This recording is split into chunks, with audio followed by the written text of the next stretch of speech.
for Dodger baseball. Live from Dodger Stadium, Sportsnet LA presents the Dodgers as they take on the Chicago Cubs. Hi, everybody, and a very pleasant Friday evening to you, wherever you may be. We're at Dodger Stadium looking forward to a great three-game series with Chicago. The Cubs are red hot. They've won 81 games. They have overtaken the Central Division. They lead the Cardinals by 14. That shrinks in comparison with the Dodgers, who lead the Giants by 2. But you know, going back to 2012, the Dodgers have been the most successful National League team against the Cubs. They have a record of 19-12. Didn't help them, however, when they went to Chicago earlier in the year and lost 3 out of 4. For the Cubs, they've been way high, 47-20. Then the 20th of June to the All-Star game, 6-15. And since the All-Star break, boom, they are 28-10. And for that matter, come here having won 22 of the last 27. Dodgers vulnerable against left-hand pitching. They're 15-16. They'll see 2 left-handers in the series. Mike Montgomery, 1-1, just came over to join the Cubs from Seattle, and the Dodgers counter with Bud Norris, 3-3. He is 1-0 against the Cubs when he was pitching for Atlanta, and he is 5-5 lifetime. And a reminder, tomorrow at 1:05, Jason Hamill and Julio Urias. And with that, sit back, relax, enjoy the ball game, and a whole lot more coming up right after this.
To you, wherever you may be, Carlos Ruiz has the mask, the shin guards, and the chest protector on. The newest Dodger goes right to work because there will be a left-hander on the mound for the Cubs in Mike Montgomery.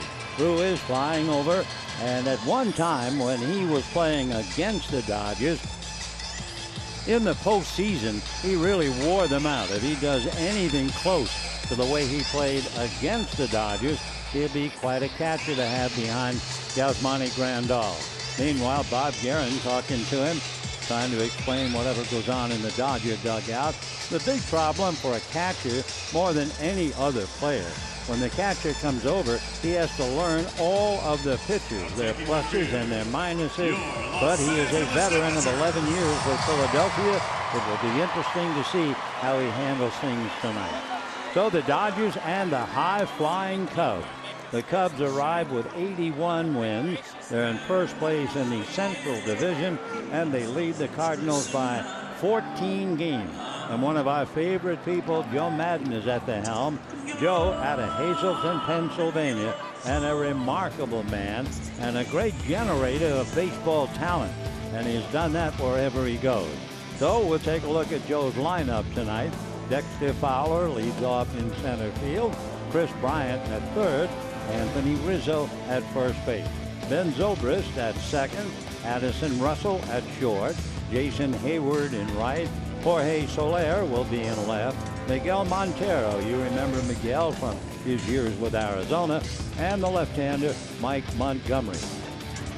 The veterans coming in here against the Dodgers and Bud Norris, and the Dodgers showing apparent weakness against left-handers, 15 and 16, and remember, almost no-hitted by Matt Moore. So the Dodgers counter with a right-hander, Bud Norris. Norris has been out with a sore back, and they are really keeping an eagle eye out on him as he warms up. He's got another 3 pitches to make before he's ready to face a hitter. The first man to lead off for Chicago will be Dexter Fowler. And we can take a look at the Dodgers with the leather before the game gets underway. And they shape up this way with Gonzalez at first, Cutley at second, Seager at short, Turner at third, Kendrick, Hernandez, and Reddick, and Carlos Ruiz, better known as Chooch, behind the plate to handle Bud Norris. Dexter Fowler will lead it off. Big boy out of Alpharetta, Georgia. And the thing about Dexter, he has a half a dozen leadoff home runs. So as Fowler stops to visit with Ruiz and say hello to the plate umpire, Alfonso Marquez, we're about ready to get underway. Fowler, a switch hitter, and we'll take a look at his hands when he checks in as a left-handed batter, see whether they spread at all or a touch together. He used to have a split grip. He takes a strike, and we're underway. He's 6'4", 185, Alpharetta. He was a 14th round pick by the Rockies back in 2004, and no longer a split grip as he takes a look at the strike. For Dexter Fowler, as he checks in at the plate, hitting .274, very consistent. 272 left, 279 right. Norris working from the first base side of the rubber, and the strike 2 fastball is fouled away. Norris really let one fly at 95. So Bud Norris, right-handed all the way, born in Green, California, lives in Novato, and originally a 6th round pick by the Astros back in 2006. Bud ready, turns on the rubber, and the strike 2 pitch is taken off the plate, ball 1. Dexter Fowler, he is the first to admit it, he loves sneakers. In fact, if you look in his closet at home, he says he has 300 pair of sneakers. 1-2 pitch is going to be into right field for a base hit. So sneakers or otherwise with his spikes, Dexter Fowler opens up with a base hit, and here comes Chris Bryant. Chris Bryant, without a doubt, a phenom. And if you look at the left side of the Cubs lineup with Bryant and Addison Russell, you're looking at 2 extremely talented young players. Now, a record for home runs. over a player's first 2 years, 75 by the great Joe DiMaggio. Well, Kris Bryant is in his second year. He has 59 home runs and counting. So Bryant checking in. He is one behind Nolan Arenado, who has 34. Big right-hand batter, bends at the knees and waist. Looks like he's about ready to sit in a chair. Chopper to third, gobbled up by Turner to Utley to first base, not in time. Gonzalez didn't hand the throw anyway, but it was safe. So it's a force play, 5-4, and just like that, one away. Turner on it, fired to Utley.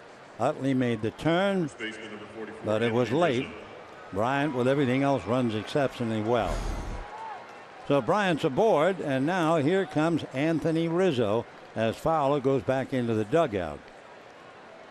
Anthony Rizzo hitting .298, hitting .388 in the last 11 games, 25 home runs, 87 runs batted in. Chris Davis has 103 if you go back since 2014 for home runs by left-hand batters, and Anthony is right there. The first pitch to him is a little low, ball one. Chris Davis 103, David Ortiz 102, Anthony Rizzo 88. It's a 1-ball no strike count. If Norris tries to get it over the plate, Rizzo is hitting .600 on the 1-0 pitch. Throw over to first, not in time. And on that 1-0 pitch, he also has 5 home runs. So for Anthony Rizzo, he's got his name right up with the great Cubs. Billy Williams, Bill Nicholson, Rick Monday, and Anthony. Bryant at first with 1 out. Here's that dreaded 1-0 pitch, and he takes it low, ball 2. 2-0. So if you joined us a little late, Fowler opened up with a single to right. Bryant hit into a force play, and here is Rizzo. As Fowler sits back and relaxes, Bryant, by the way, is 6'5", 215, and they tell me he can run as if he were a small man. The pitch to Rizzo, and that's low, 3-0. So whether they let Rizzo swing 3-0 or not will remain to see. Last few years, he has 22 home runs against left-hand pitching. And would you believe it, he's hit more home runs on the road than in friendly Wrigley Field. So we'll watch about the 3-0 pitch. Norris out of his stretch. Now comes to the hitter, and it's outside, ball 4. So the Cubs have runners at first and second, 1 out in the first inning, and Ben Zobrist coming up. Zobrist, a switch hitter, batting .284, right-handed .312, left-handed .272. Benjamin Thomas Zobrist, and quite a player he is. Zobrist out of Eureka, Illinois, lives in Nashville. 6'3", 210. So he's a big second baseman. Norris in a little trouble here. 2 on, 1 out. And Zobrist at the plate, hitting left-handed, takes ball 1. And Ruiz going out to the mound. He might not know Norris very often, but he's going out there to try and settle him down a little.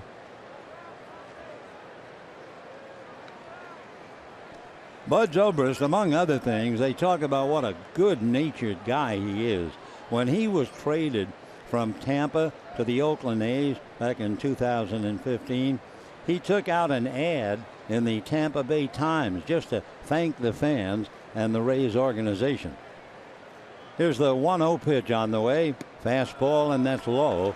So Norris is fighting it out there. 2 balls and no strikes. So Bud struggling. He's had a bad back. And now up against certainly the best team in the Central without a doubt. Zobrist, and hitting behind him, Addison Russell, the shortstop. Norris out of his stretch. And the 2-0 pitch on the way is taken for a strike outside corner.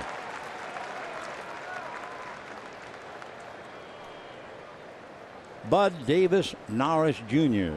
against Ben Thomas Zobrist. It was a great compliment given by Joe Madden about the way Zobrist plays. 2-1 pitch on the way is hit down the left field line, slicing foul and out of play. So the runners go back and Zobrist returns on a 2-ball, 2-strike count. Joe Madden, who has some great things to say about people, was talking about Zobrist when he had him in Tampa Bay. He said he's a very good player, but he doesn't have any chrome. And what he meant was that Ben just goes about and plays. There's nothing flashy about him. He doesn't do something that will capture the imagination, kind of a spotlight player. He just goes about his job. He just doesn't have any chrome. There's a lot of chrome out there with Bryant and Rizzo. And the 2-2 pitch coming up, swung on, whacked foul the other way down the right field line.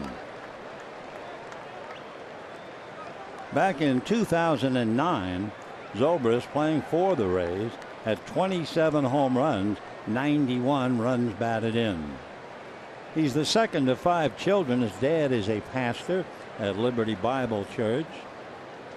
Great athlete, relentless competitor, and a switch hitter to boot. So 2-2 the count to Ben Zobrist. Norris out of his stretch, another check of the runners. 2-2 pitch on the way, fastball hit foul the other way. So he's gone left, he's gone right, now he's gone left a second time. Beautiful evening, 68 degrees here at Dodger Stadium. By the way, although people really don't know Zobrist because, quote, he doesn't have any chrome, since he broke in, he's 4th in the majors in walks and 5th in doubles. So he's quite a player. All right, the 2-2 pitch to Ben. Norris ready, comes to his hitter, and fouled away again. If you're watching on television, watch Zobrist and watch his hands particularly as he waits for the pitch from the pitcher. He also graduated in the top 10 of his class in high school, and quite an athlete. Played baseball, soccer, basketball, football, cross country, and track. I don't know how he had time to study, but he did. Those hands, he'll start. There they go. Shake, shake, shake. 2-2 the count. That's off the plate. So Norris now has come to a big moment. He has 1 out, 2 runners aboard. Rick Sutcliffe here watching, a former Dodger pitcher, and Rick Honeycutt meanwhile waiting for Addison Russell on deck. So with 1 out, we'll see what Zobrist does. He has only struck out a total of 60 times. Check swing, they look, and they're going to call it strike 3. So Zobrist tried to hold up, couldn't do it. Huge pitch, and down he goes. Bat really came out, tried to pull it back. So 2 on, 2 out as Zobrist goes down, and the batter is Addison Russell. And maybe Addison Russell is a little bit of an unknown quantity out here. You don't read a lot of some players. Russell, however, is perhaps the most unheralded player you'll see. 83 runs batted in and 19 home runs. Norris checking, ready and delivers, and there's a hopper into left center for a base hit. Scoring easily is Bryant. Rizzo will stop at second, and it's 1-0 Chicago.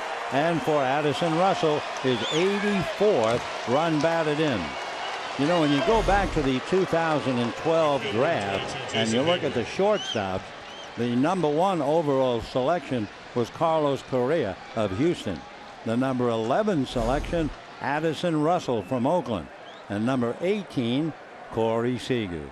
So over the weekend, we'll be watching a couple of dandy shortstops. And right now, 1-0 Cubs.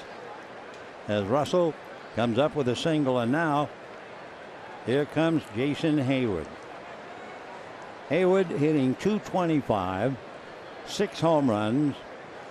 He's never quite lived up to his first at bat when he broke in with Atlanta. He is a local boy who had a great reputation and well deserved. And in his first major league at bat, he ripped one out of sight. And interestingly enough, that home run eventually beat the Cubs. The next pitch is fouled away. Jason Hayward, 27 years old. He is 240. At one time, his weight went up to 256, but he's fought that off. 3 times a Gold Glove in 2012, 14, and last year.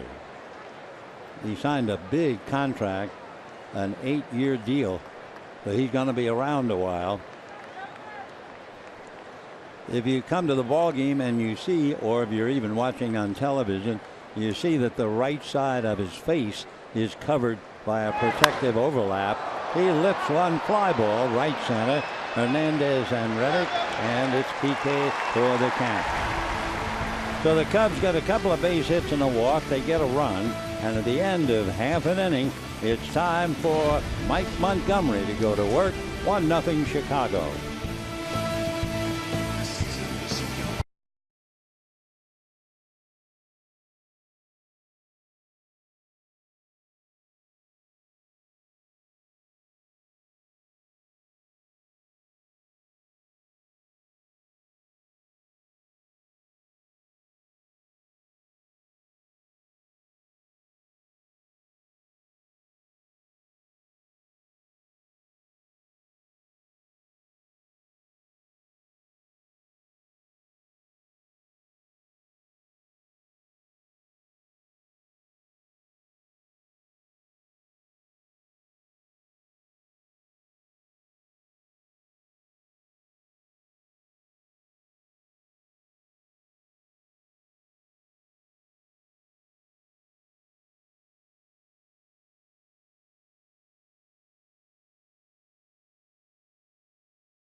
Look at the Dodger lineup to see how they fight back, and Howie Kendrick will be leading off and playing in left field. Then you have Corey Seager at short, Justin Turner at third, Adrian Gonzalez at first. Kike Hernandez in center, Carlos Rivas the catcher, Josh Reddick in right, Chase Utley at second, Bud Norris hitting ninth, the pitcher. On the mound, Mike Montgomery. He is 6'4", about 190. Out of Mission Hills, not too far away from Dodger Stadium. And the big left-handed fastball a little low, ball one to Howie Kendrick. Kendrick has been all over the lineup, leading off tonight, hitting .271. Takes another pitch low, though he's ahead. 2 balls and no strikes. Mike Montgomery was originally a first-round pick by the Royals about 8 years ago. He's 27 years old, and the next pitch is slapped into right field. A diving try, but the ball was trapped, and it's a base hit. Great effort by Jason Hayward, but he couldn't quite make it. So Kendrick opens up with a sinking line drive single to right, and the batter now will be Corey Seager. Another look at Hayward. Just missed it, but missed it by a good 6 inches. So he traps the ball with that big peach basket that outfielders are allowed to use. So a little frustrated as Hayward goes back. And here is Corey Seager, who had the base hit, a looper to right field last night to break up the no-hitter of Matt Moore. Corey takes a strike, and the count 0-1. Seager looking to Woodward to see if there might be a play in the works.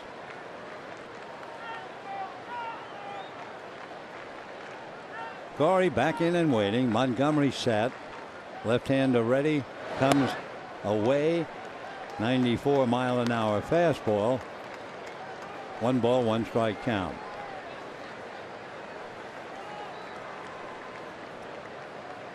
Montgomery began his professional career back in 2008. It took him quite a while to get to the big leagues. The next one is on the hands, fouled away, and the count 1-2. Montgomery started in 2008, and by the time he got to the big leagues for 16 games, he had been in the minors for 8 years. Came back up this year and eventually traded to the Cubs. The 1-2 pitch, breaking ball, down and away, and the count 2-2.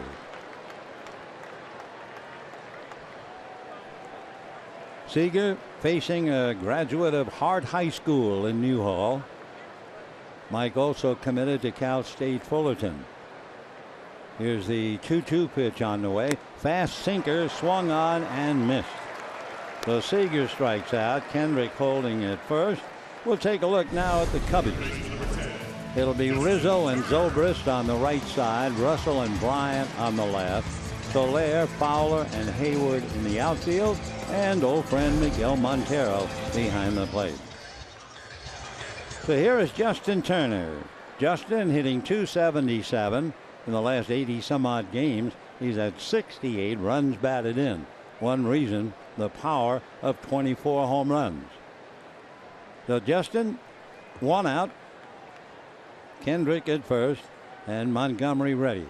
Left-handed delivers fastball, rode slowly by the mound, charging, picking it up, and making the play is Zobrist. And Kendrick moves into second base. First baseman, number 23. So Kendrick, the tying run at second base with 2 out, and Adrian Gonzalez coming up.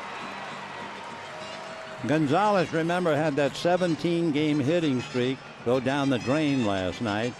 He was robbed of a hit by Denard Span and grounded out twice, hitting .299 with 15 home runs, 73 runs batted in. Couple of baseball notes about Mike Montgomery besides his background. Left-hander ready and turns off the rubber. First of all, in his stretch, it looks like he would have a holster on his left hip, and he's about ready to draw. He takes the glove and the ball and just hides it a little bit behind the left hip. If you're at the plate, you don't see it nearly as well as the shot we show on television. The pitch to Adrian, way off the plate. 1 ball and no strike. Among other things, Montgomery is a ground ball pitcher. 1 3/4, almost 2-1. Gets a lot of strikeouts. 29% of plate appearances against him have been strikeouts. Mike ready in his 1-0 pitch, and that's in there. 1 ball and 1 strike. So Adrian trying to pick up Kendrick, get the Dodgers even. By the way, the Braves up north at AT&T, scoreless in the bottom of the first inning. De La Cruz and Samardzija. Here's the next pitch, breaking ball, drops in nicely, slow curve at 76. As we mentioned, Montgomery is a strikeout pitcher. Left-hand batters are hitting only .189 against him. He's got a tough one at the plate in Adrian Gonzalez. Here's the 1-2 pitch on the way. Fastball fouled away. 1-2. So Montgomery is new to the league, coming over from Seattle, but he has the veteran Miguel Montero, who could write a book on National League hitters behind the plate. There's Miguel, giving a little fist as if say, come on, hang in there. David Ross, old buddy of ours, watching. The next pitch is waved at and missed. Down goes Gonzalez. 2 strikeouts in the first inning against the left-hand hitters, Seager and Gonzalez. At the end of an inning, 1-0 Chicago.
We go to the second inning, and it'll be Jorge Soler, followed by Miguel Montero, and then Mike Montgomery against Bednaris, who gave up a base hit walk and a single to Addison Russell for a run batted in. So 1-0 Cubs. Dodgers have beaten Chicago since 2012, something like 19 of 31. However, when the Dodgers went to Chicago, the Cubs hammered them 3 out of 4. Soler, right-hand batter, swings, hits a chopper to third. On the run is Justin Turner to throw him out. So Soler, who's from Havana, Cuba, didn't hang around very long. Miguel Montero coming up. Montero, who for so many years was the heart and soul of the Arizona Diamondbacks, came to the Cubs last year. His finest year, 2011 with the D-backs, when he had 18 home runs and 86 runs batted in. Miguel's from Caracas in Venezuela and takes ball 1. 1-0 to Miggy, as they called him. 5'11", 215, 33 years old. Norris turns on the rubber, and the 1-0 pitch on the way. Low and inside, ball 2, 2-1. Montero always talks about Randy Johnson. Why not? He caught him. Great thrills for both of them, but especially for Miguel. And he was talking about Randy in a particular game. Pitch outside, and the first batter doubled against Johnson on a hanging slider. The next batter, Johnson threw a slider again. The batter hit a line drive off Johnson's leg. And Montero says, well, and Johnson says, we have to quit throwing sliders to that guy. The 3-0 pitch is low, ball 4. So a 1-out walk to Montero, which means 2 walks given up already by Bud Norris. Mike Montgomery. Mike Montgomery, the pitcher, coming up. Coming over to the National League, he has had 3 at-bats, 0 for 3, but he's made contact on all 3 at-bats. So we'll see if he's up there to bunt. Left-hand batter with a big strike zone. Monty waits. Norris delivers a check and a look for ball 1. Montgomery looks even bigger than 6'4". Montero at first, listening to Brandon Hyde, the first base coach. Brandon, by the way, went to school at Long Beach State. 1 ball and no strikes. The next one to Montgomery, a look, and that's off the plate. 2-0 the count. So Norris, not quite as sharp as he would like to be. The last time he pitched was briefly against Cincinnati. That was at Cincinnati. 2 balls and no strikes. Cubs lead 1-0 second inning. Bud ready in the 2-0 pitch, and that's in there. And the count 2-1. The on-deck hitter, Dexter Fowler, waiting patiently, led off the game with a single to right field. 2 balls and no strikes. 1-0 Cubs. Norris ready. 2-1 pitch. Big swing and a miss. And they count 2-2. You have to believe with Montgomery and a runner at first base, he must have come over with the reputation of being a fairly good hitter. With Fowler on deck, despite the fact the bunt would be the second out, you have a chance for a run. But they're letting Montgomery swing away. As we mentioned, despite the fact he's just come over, he's 0 for 3, but he has made contact all 3 at-bats. All right, 2 balls, 2 strikes, 1 out. Here comes Norris, a hack and a foul ball off to the left of the plate. 2 balls and 2 strikes, the count. We had to check out of pure curiosity. Carlos Ruiz flew here, and he's starting immediately. A.J. Ellis went back to the Phillies. Cameron Ruff is starting, so A.J. is sitting down with his new ball club. 2-2 to count to Montgomery. Norris again ready. There's the bunt attempt. It's missed, and down he goes. So we have 2 down. Montero holding at first, and Dexter Fowler coming up. Number 24, Dexter Fowler. Fowler first came up to the Rockies in 2008, and he's a real daddy long legs. He reminds me of an outwheeler with the Phillies years ago, Gary Maddox. In fact, Gary Maddox was the first player, I believe, who was allowed to grow a beard because his skin, he had all kinds of problems, so they allowed him to grow the beard. So Fowler with a beard swings a little late. 0-1 the count. Dexter's father coached youth baseball. His mom, an elementary school physical education teacher. Dexter, patient, and his father taught him that. Strike 1 pitch on the way. Looks at a curve for a strike. 0-2. His father said, you don't put a steak in the microwave. You let it marinate. You grill it. You season it. You don't rush things. It'll happen in God's time. And that's the way he was brought up. 2 down, second inning, 1-0 Cubs. And the strike 2 pitch on the way. A little high, ball 1. Fowler, good size at 6'4". 30 years old.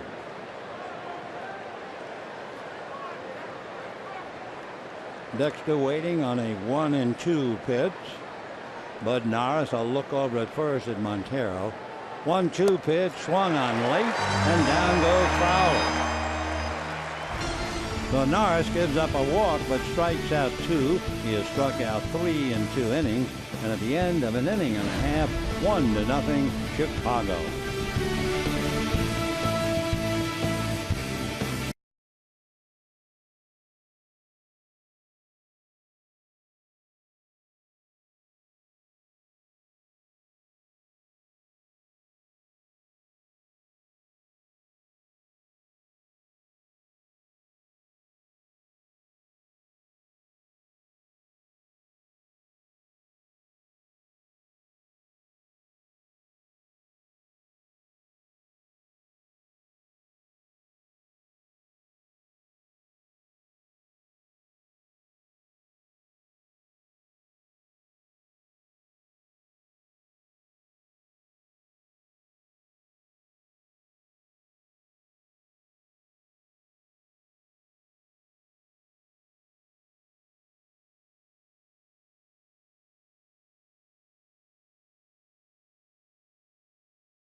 Of the Cubs. You can see where the Giants, 2 games behind, have scored 3 against Atlanta. So the Dodgers down 1-0 here. This will be quite an adventurous weekend, I'm sure, as the Dodgers try to stay in first place against certainly the best team in the Central, and the Cubs certainly would be the best team in the West. Big breaking ball to Kike that misses. Ball 1. Kike has done well, especially against left-hand pitching, so they really need him. The 1-0 pitch on the way backs him away inside. 2-0 the count. The Giants leading 3-0. A 2-out single by Brandon Belt scored Buster Posey, and then Joe Panik double home 2 more. So they're in the top of the second. 3-0 Giants. Next pitch misses. So Montgomery falls behind 3-0 to Kike Hernandez.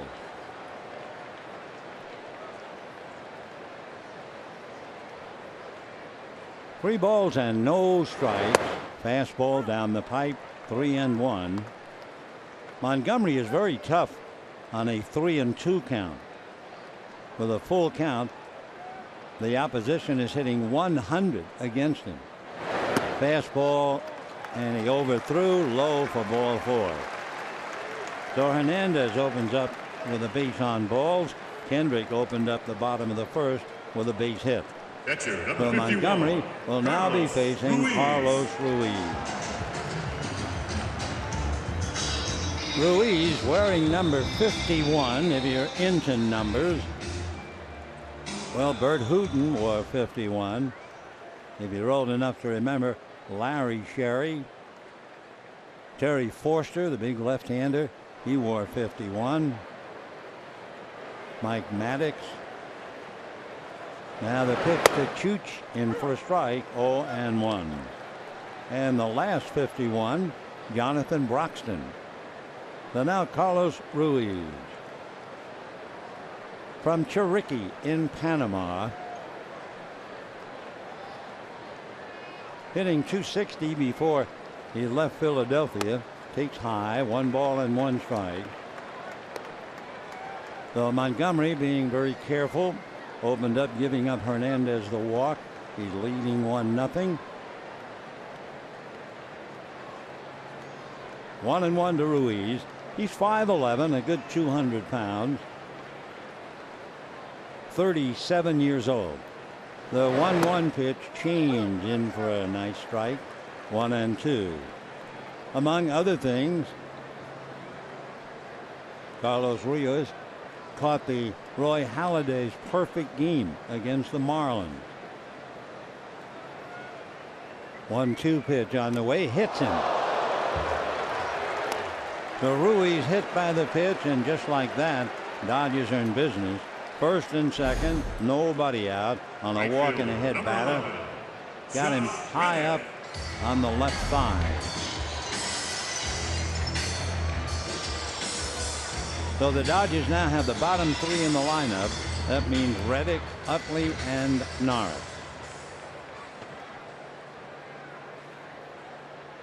Reddick overall with Oakland and the Dodgers, batting .262, 8 home runs, 28 runs batted in. He looks at a pitch way off the plate, ball 1, 1-0.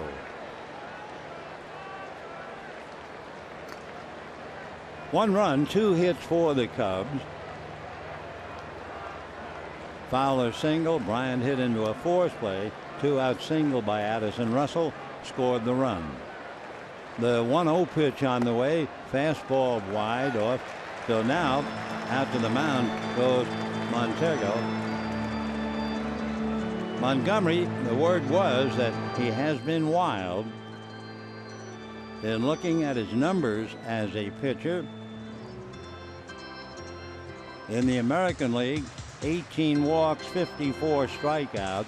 In the National League, 7 walks, 17 strikeouts. Joe Madden watching him very carefully. Joe is great with T-shirts with lines on them to make you think. One of his, and the players have it, don't let the pressure exceed the pleasure. Fastball swung on and fouled back, and the count 2-1. And that time you kind of saw what we were talking about, Montgomery going into a stretch, trying to hide the ball on his left hip. So Reddick waiting, 2 balls and 1 strike to count. Montgomery comes back, line drive off his leg.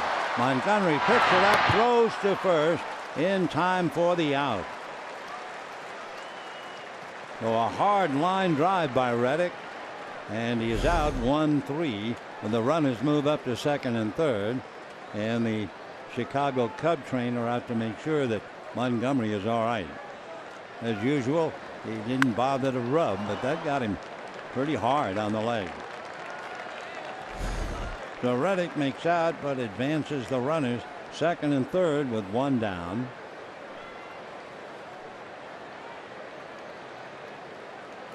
Now batting. So Montgomery appears to be okay. Number 26, Chase. Madden standing just to the right of the mound. They're going to let Montgomery make a pitch or two.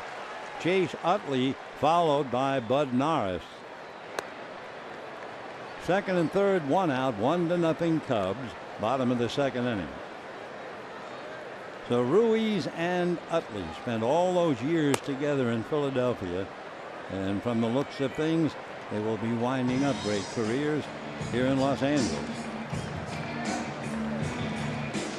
Ruiz, after 11 years behind the plate, hit on the leg in his first Dodger at bat. Utley hitting .259, and if there's a Dodger who might get hit by the pitch, it would be Utley. Second and third, 1 out, with first base open. Utley trying to at least get them even, and Montgomery looks in to get a sign. Tall left-hander out of a stretch. Now the first pitch, breaking ball in the dirt, ball 1. Talking about Utley being hit by a pitch, he's been nailed 181 times in his career. 1 ball and no strikes to Chase.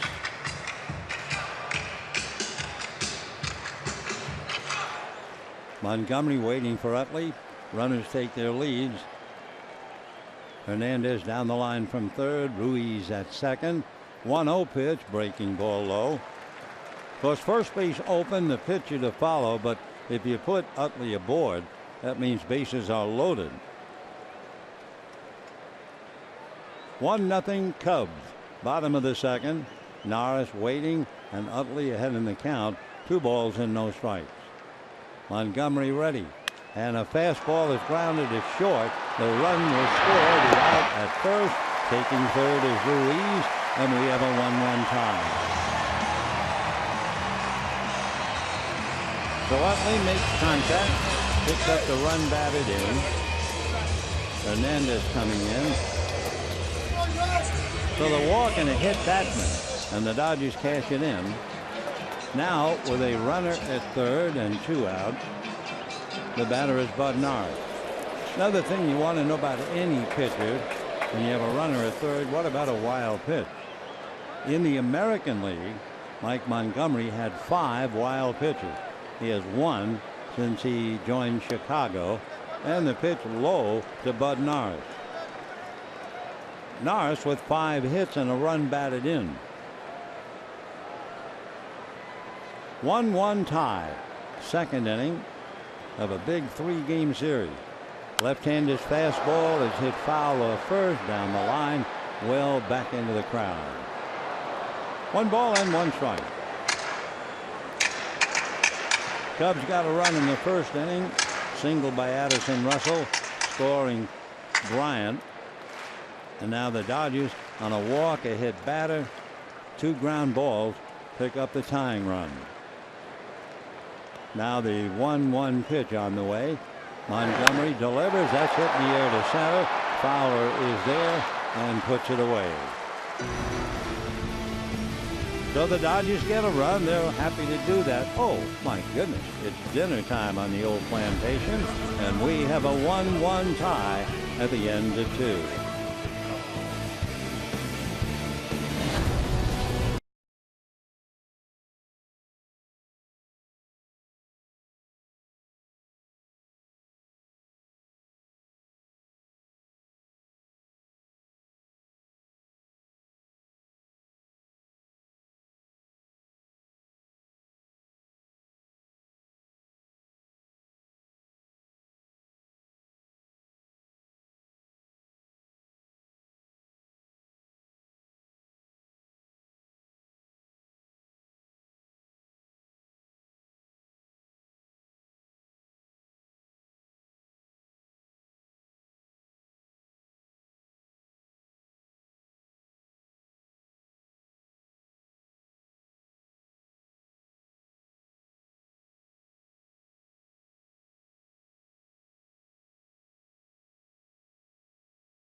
Big weekend series.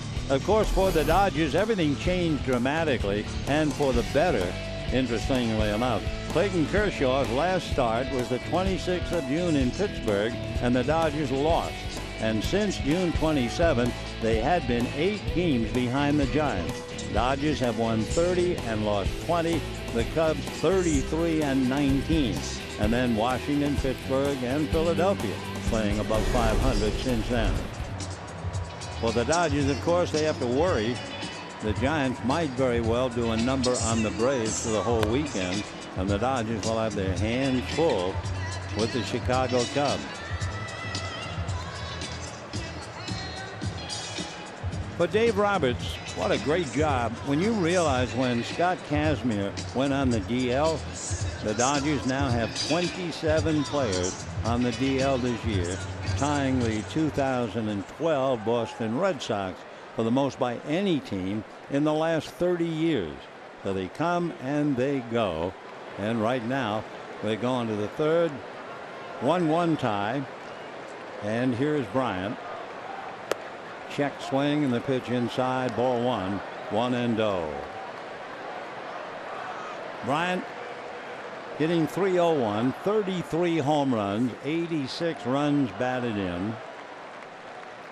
His name, along with Bryce Harper, were always mentioned together.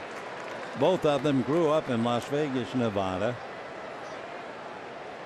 In fact, people talk Bryce Harper hit 10 home runs in a tournament when he was 10 years old.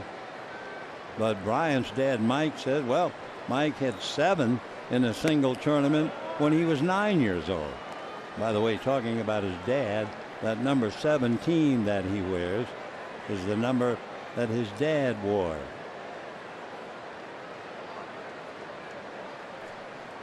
Two balls and one strike to count.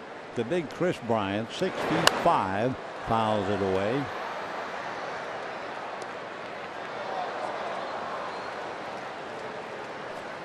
Bryant last year, his first year with the Cubs, had 16 home runs, and here he is tonight. He's doubled it. Bryant one behind Nolan Arenado of Colorado, who has 34 home runs. 2-2 pitch on the way, on the hands, fought off, foul back.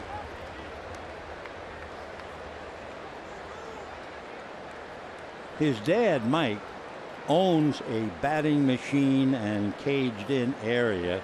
He teaches hitting. He taught his son how to hit. He charges $70 per lesson. That was the last we heard. 2-2. High pop fly on the infield. Chase Utley. Utley backing out on the grass to make the catch. And we have one away here in the third inning. So Bryant has hit into a force play and popped up. One down. And here's Anthony Rizzo. So they're big Cubs. They're more like the Bears as far as this Chicago team.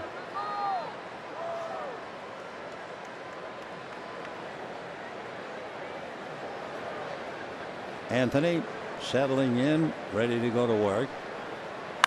And he hits a rocket to center. Back goes Hernandez, but he's just on the track and makes the catch. That thing was a mile high. So a pop fly, a long fly ball, and we have two down in the third, and Ben Zobrist coming up. Number 18, Ben Zobrist.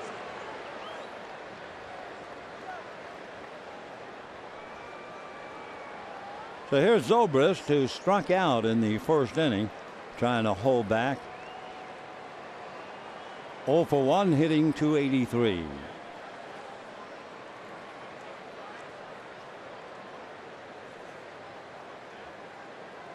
This Memorial Day, Zobrist had a big thrill.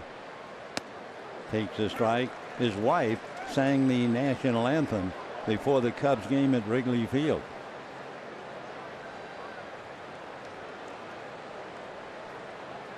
One tie in the third, two down, bases empty. Zobrist, a check swing. They look and a swing. Chris Guccione over on the line.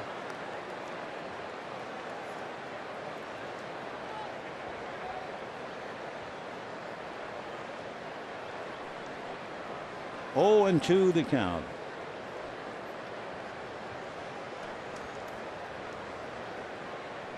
Then waiting on the strike 2 pitch, taken way off the plate. Zobrist, we mentioned, graduated in the top 10 of his class, but no college athletic scholarships arrived. So he planned to attend Calvary Bible College, follow his dad's footsteps, and to the youth ministry instead. However, a couple of weeks into his senior year, Ben's high school baseball coach called him and said, you know what? There's a one-day tryout held in a local college field, but it'll cost you $50. You ought to do it. So he said, well, okay. Put down the 50, and a lot of people saw what he turned out to be, a heck of a ball player. 2-2, fouled at the plate, so he's still there. Going to school in Eureka, Illinois, the most famous as the place where Ronald Reagan went to college. 2 balls, 2 strikes, 2 out, 1-1 tie, top of the third. Look at those hands. Everyone has some kind of a starter, and with him are those hands. Hands don't do it. He strikes out a second time. Down go the Cubs, 1-2-3. And at the end of 2.5 innings, a 1-1 tie.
Tie. It'll be the top of the order. Howie Kendrick, followed by Corey Seager, and then Justin Turner. Michael Paul Montgomery into the windup, and here we go. Flips an off-speed pitch in there nicely for a strike. Kendrick single to right, got as far as second base in the first inning. Strike 1 pitch on the way, fastball low and away, 1-1. Montgomery has grown up. He is now 27 years old. But growing up, he had a bad temper. Fastball fouled away. At least they've been led to believe that. For instance, because of his temper, Montgomery was kicked off a Hart High School basketball team. Why? For racking up too many technical fouls. And he was the top scorer on the team, too. 1-2 pitch, fastball away. 2-2. At one time, he was the #1 pick in the Kansas City organization, but that was about 6 years ago. Kendrick asking for time, 2-2 the count. One of Montgomery's problems, they tell me, when he was with Kansas City. He had his own coach fouled away. So that's pretty difficult. The organization has their own coaches how to pitch, and he wouldn't listen. No, I have my own man. They weren't very happy with him, as you can well imagine. 2-2. Change off the plate, ball 3.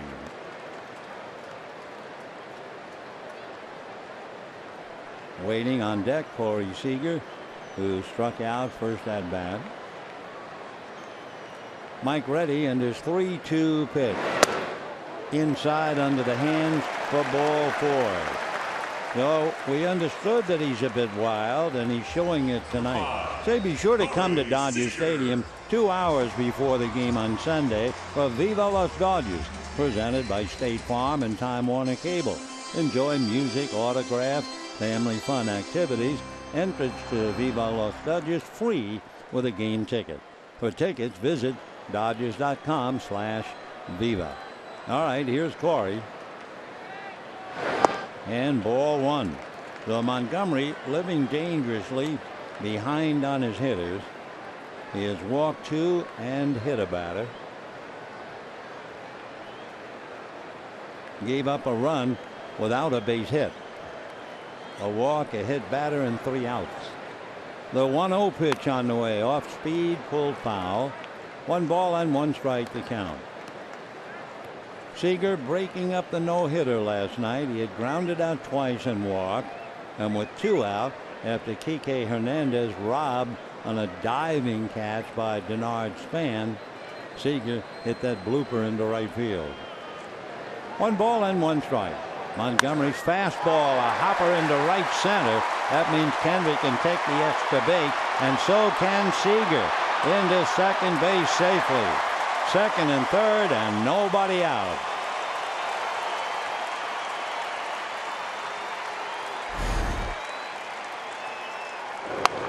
So Corey Seager with a double to right center.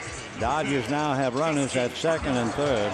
For Corey Seager, that would be his 36th double. So he has 36 doubles, 3 triples, and 22 home runs.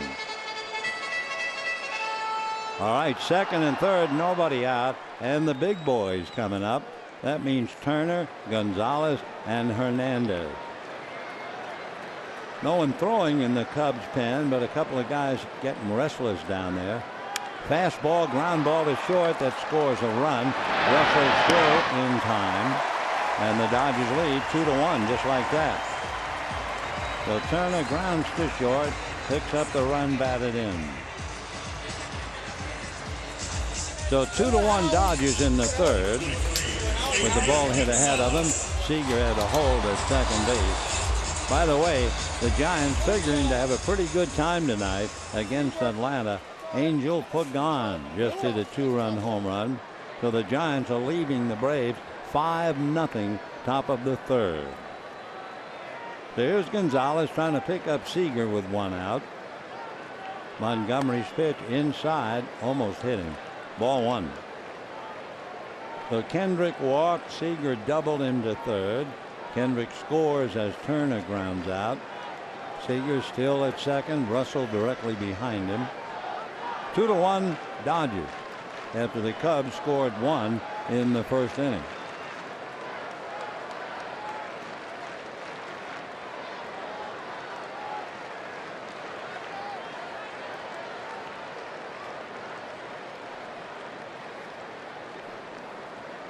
One ball and no strikes. The next one breaking ball down and away. So as we mentioned, Montgomery having a lot of trouble pitching behind and hold everything now. Chris Bosio is the pitching coach. In Bosio's playing days, he pitched for Seattle. And one game against the Red Sox, he was sick as a dog all night. Even the morning of the game he was going to pitch. He went out to the mound to face the Red Sox and walked the first batter. And the pitching coach, Sammy Ellis, said to Chris, "Hey, Chris, come on, settle down. You'll pitch a no-hitter." Sammy Ellis went back to the dugout. Bosio settled down, and pitched a no-hitter.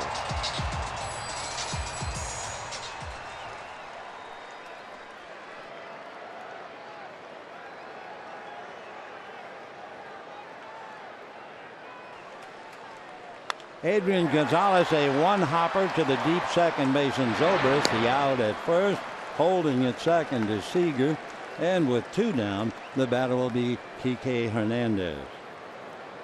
14, One way or another, Hernandez. the second baseman out of position causes Adrian Gonzalez to lose a lot of hits, whether he is 20 feet in right field, filling as the third man, or as a second baseman who is out on the grass. Adrian just seems to be robbed of another hit. Ball one to Kike. So Montgomery is fighting it, not getting a jump on the hitter. Walk Kendrick. Seager's double scored him. 2 ground balls. Seager is still at second. Hernandez walked, scored a run in the second inning. Next pitch inside, ball 2. 2-0 the count. Carlos Ruiz waiting on deck. He was hit by a pitch, his first at bat as a Dodger. 2-0 pitch on the way, swung on and missed. TK couldn't hold up, way out in front of it. Dodgers 2 runs, 2 hits. The Cubs 1 run, 2 hits. Dodgers have gotten 2 walks and a hit batter. Here's the 2-1 pitch on the way, and that's in there. 2-2.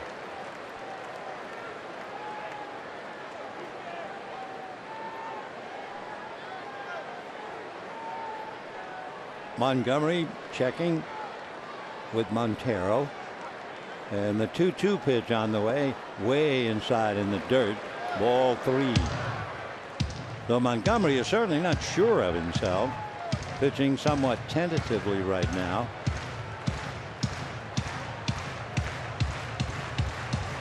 He has 1 strikeout. He struck out Seager in the first inning. All right, 3-2 the count to Hernandez. Swung on, fouled away. So Kike is still there. Dodgers lost 3 out of 4 to the Cubs in Chicago, so they're trying to return the favor, at least in the 3 games here. Though Joe Maddon's ball club, winners of 81-14 in front of the Cardinals. 3-2 pitch on the way. Montgomery ready and throws it in the dirt to the backstop. So he is a young, wild left-hander, and that sums him up perfectly. So on the wild pitch, Seager goes to third. Hernandez walks for the second time. And the batter is Carlos Ruiz. So 3 walks and a hit batter. Dodgers first and third with 2 down. Montgomery now has made 54 pitches.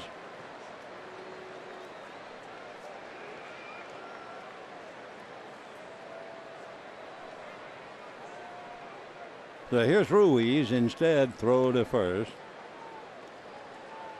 Montgomery tells a story because his mom was a very good athlete, softball and basketball at Cal Poly Pomona.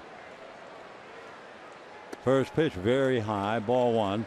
And when he was in high school, he and his mom a lot of times would go out in the street in front of the house. And I mean, he would throw hard. He said, I'd throw curveballs, change up, everything.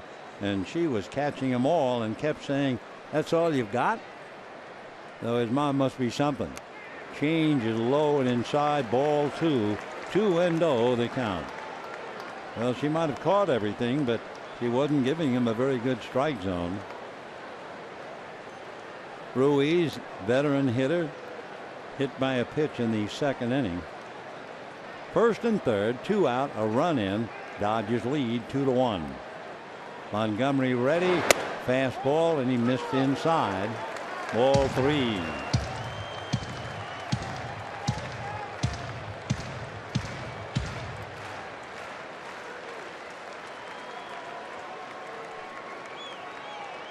Montgomery again ready. Now the 3-0 pitch to Ruiz, swung on, foul back. So Dave Roberts gives him a welcome 3-0 swing. Carlos fouls it off, 3-1.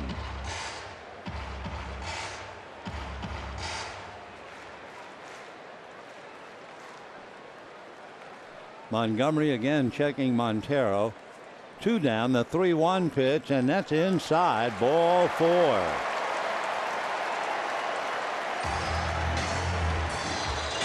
So for Mike Montgomery, he is really struggling. He has walked 4 and hit a batter. Joe Madden, with the patience of a saint, I guess, just watching the young left-hander flounder a little bit. So here's Josh Reddick, hit back to the box in the 2nd inning. What he really did was bang one off the body of Montgomery. So Seager's at 3rd, Hernandez at 2nd, Ruiz at 1st with 2 out. Montgomery delivers in the dirt, ball 1. Well, Basio's been out there once. No one throwing in the bullpen. So from the looks of things, Montgomery is going to have to fight his way out of this mess. He walked Kendrick. Seager doubled him to 3rd. Wild pitch moved Seager to 3rd. 2 ground balls and 2 walks. And the next pitch, a strike, and the count 1-1. Josh Reddick has a couple of grand slams in his career. 3, most recently last year against Minnesota. 1-1 pitch. Fouled off, 1-2. Chase Utley waiting on deck. Meanwhile, Montgomery is in the 3rd inning, and he's made 62 pitches. Joe Madden watching him so carefully. There's the 1-2 pitch on the way, instead time. The way the Cubs have been hitting and scoring runs in the Central Division. For Madden, I'm sure the fact he's down 2-1 is not that upsetting when you have Rizzo and Bryant at all. Slow curveball is low. 2-2.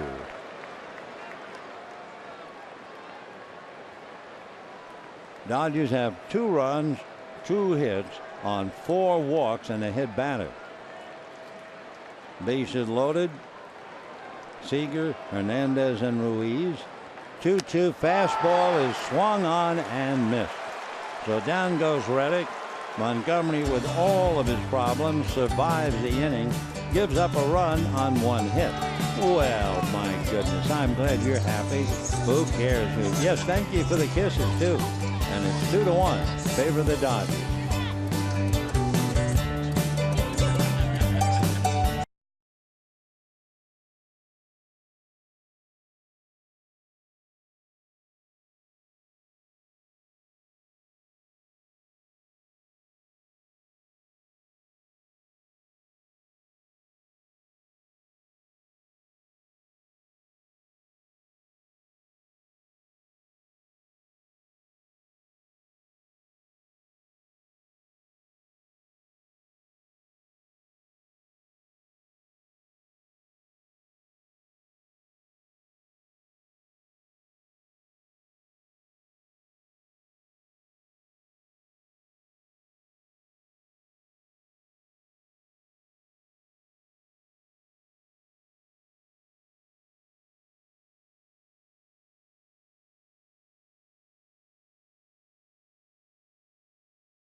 At LA is brought to you by the Dodge Challenger.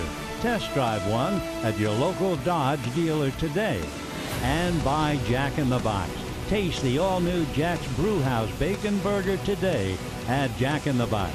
Limited time only at participating restaurants. Faces from the past, Joe Ferguson of the Dodgers watching the great Ernie Banks. How to hit. Ernie inducted into the Hall of Fame in 1977. Meanwhile, there are those who are one man. One's gone and one's still wide awake. Wouldn't you know, the one awake is in the arms of the redhead. Oh, what a picture. And I think he's laughing a little bit.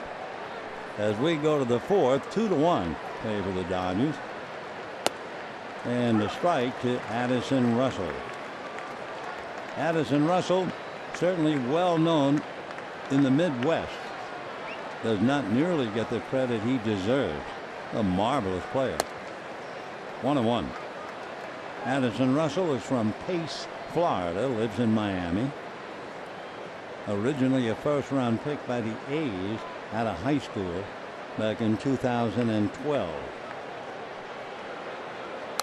Foul back.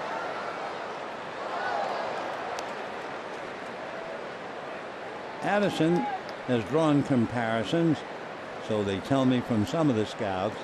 They think he swings the bat a little bit like Juan Uribe. He hit his first major league home run in his 8th game last May. High fastball that he chases, and down he goes. So Russell strikes out. For Bud Norris, that would be his 5th strikeout. Fastball just sailed.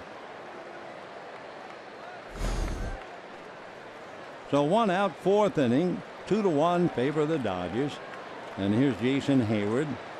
Fly to center deep in the 1st inning.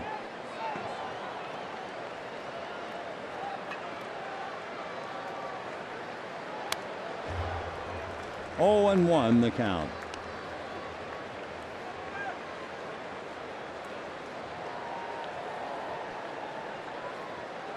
Jason with a first-round pick by the Braves out of high school. 0-1. And he pops it foul. That'll go out of play. Every now and then a ball player wears more than a number. He's not just wearing a number. He's wearing a memory.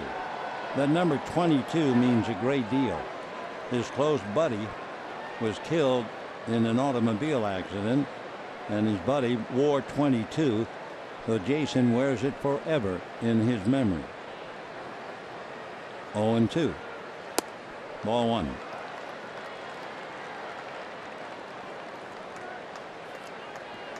Hayward wearing that face guard. Obviously, he had been seriously beamed.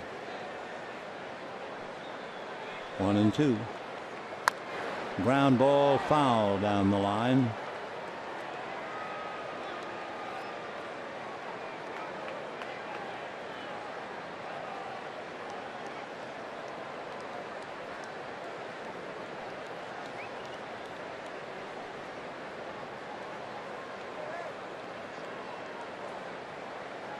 Hayward was beamed in September of 2013. High pop fly. Turner in fairground makes the catch. He wears that because he suffered 2 jaw fractures. He was hit by the Mets pitcher Jonathan Neese. 90-mile-an-hour fastball. And they say he went down on his back for over 3 minutes. But baseball is his life, and he picked himself up, and here he is playing. With 2 down, Jorge Soler.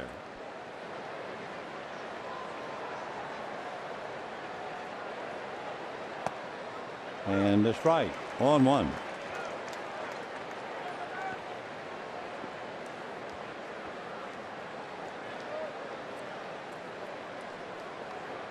Each side with 2 hits. That's a chopper to short, right to Seager. A low throw. Nice play by Adrian. So another very easy inning. So that's 8 in a row since Montero walked back in the second. And at the end of 3.5 innings, 2-1 Dodgers.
Catcher David Ross, he's 39 years old. He came up to the Dodgers in 2002.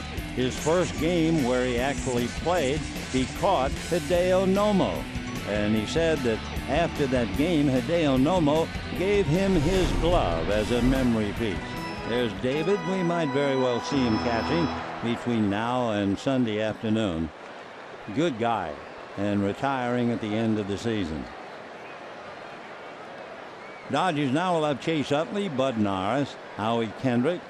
Dodger hitters trying to be very patient against Montgomery, who gets a first pitch strike. That's kind of news.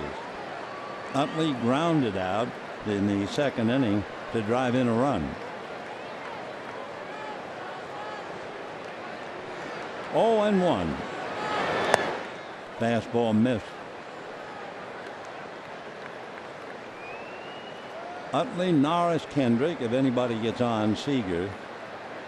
Bud Norris has so far been brilliant, striking out 5 and waiting on deck. Fastball pulled down the right field line in there. That figures for 2. Over to get it is Hayward. Utley into second base standing. I'll tell you one thing, he might be 37 years old. You bring a fastball in and he can turn on it with the best.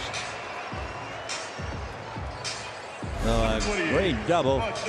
Wham, down the right field line for Utley, his 21st double.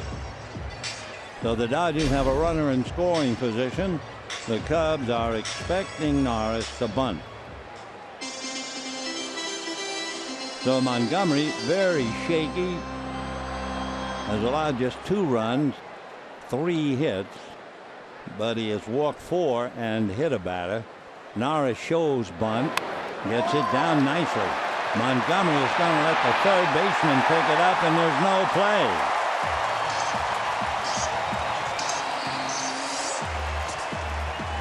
Chris Bryant charging the bunt. Montgomery was going to pick it up, and I guess with Bryant coming over, he backed off. It was a very good bunt. And there's no play. It'll be a bunt single for Bud Norris. So the Dodgers very much in business now. First and third, nobody out, bottom of the 4th, leading the Cubs 2-1. Remember, we told you since 2012, the Dodgers have been the most successful of all National League teams against the Cubs. Ground ball for 1, they'll turn it for 2, but scoring is Utley, and the Dodgers lead 3-1.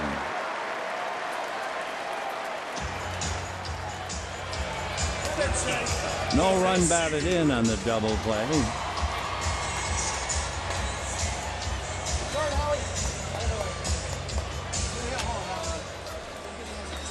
So here is Seager. Dodgers 3 runs, 4 hits. Cubs 1 run, 2 hits. Dodgers have beaten the Cubs 19 times and lost to them 12. A little fly ball, shallow left field, might be trouble, and is. It not only bounces in front of Soler, it goes behind him, and Seager winds up at second, and we'll assume it's 1-1, a base hit and an error. So Soler overcharging and overran the ball. Seager will take the single. And with 2 out, Justin Turner. Well, one thing for the Cubs, they finished their game Wednesday afternoon in San Diego. So they were able to come up to Los Angeles, enjoy a lovely dinner Wednesday night. Then they had all day yesterday to relax, sightsee, whatever, before taking the field tonight. So here's Justin Turner. The Dodgers have been grinding every day. And ball 1 to Turner. Montgomery is due to bat second when the Cubs come up in the 5th. 3-1 Dodgers. 4th inning, 2 outs. Seager at second. Next one in for a strike. There's no change on the scoreboard. We assumed 1-1, base hit, error charge to the left fielder for overrunning the bouncer, but they haven't put it up. Turner waiting, trying to pick up Seager, and promptly it's a ground ball to short. Russell, nice backhand, makes the play. That's the inning. But the Dodgers taking a little bit here and a little bit there, and they scored now in 3 consecutive innings. And at the end of 4, 3-1 Dodgers.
Sportsnet LA is brought to you by your Southern California Toyota dealers.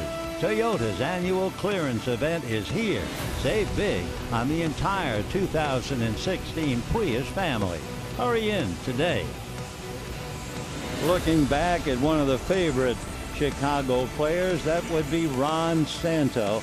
He was a firebrand and one of the most popular players to ever put on a Cubs uniform. He was inducted into the Hall of Fame in 2012. Unfortunately, posthumously, he had passed away the year before. Bud Norris has struck out 5. He's allowed 1 run. That came in the first inning, but he's really settled down since. Montgomery's been in constant trouble and has allowed 3 runs, 5 hits. They might hit for him. They have someone throwing in the bullpen, a left-hander.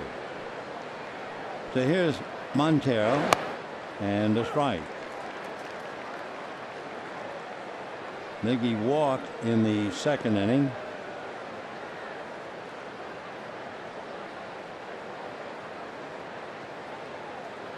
Rob Zastresny is warming up in the Cub bullpen with all of his syllables. Rob Zastresny. 1 ball and 1 strike.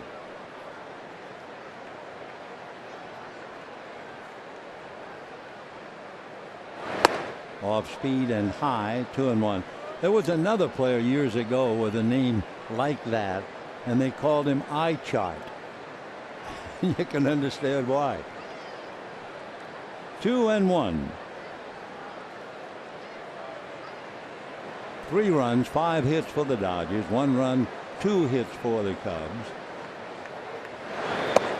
Off the plate, 2-2. We were double checking on that fly ball that dropped in front of the left fielder Soleil, and then he overran it. We are getting an report. No, they're calling it a double. All right with me.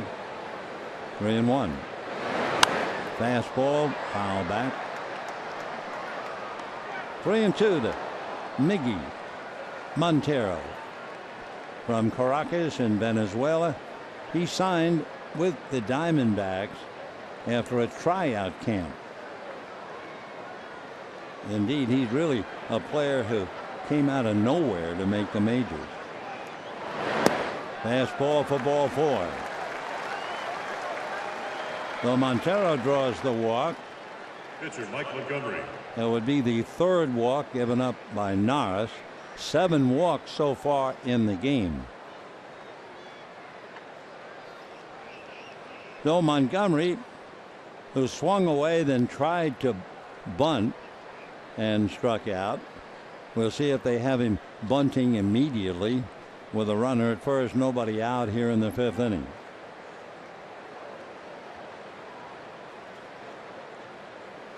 Montero, 33-year-old catcher at first base. And on deck, Dexter Fowler.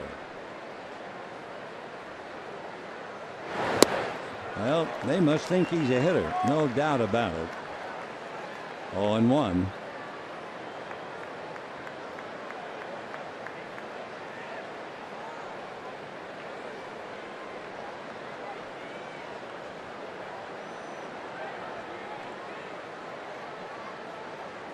Now he shows bunt, pushes it right to Turner, who goes to second for 1. The first not in time. The push is what ruined it.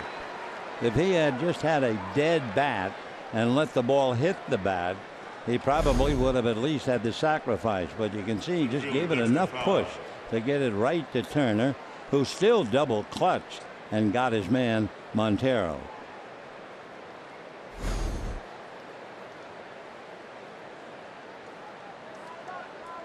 So 1 out.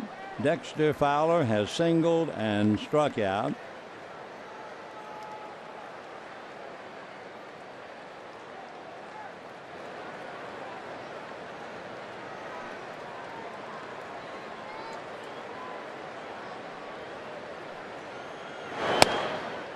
Ball 1. Fowler is a switch hitter, hitting in the 270s for either side of the plate. A couple of years ago, Fowler hit .315 right, .293 left. Line drive foul. A couple of years ago, he had twice the at-bat from the left side than the right. He also hit 10 home runs left and 3 from the right. Even though he's 6'4", he's not much more than 180 pounds. 1-1. That's a strike, outside corner at the knees. 1 ball and 2 strikes to Dexter Fowler. Came up to the Rockies in 08. Went to the Cubs this year and has spent a little time in the Midwest League at South Bend.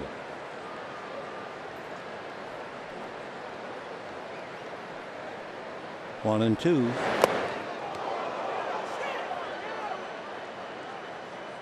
Still 1-2.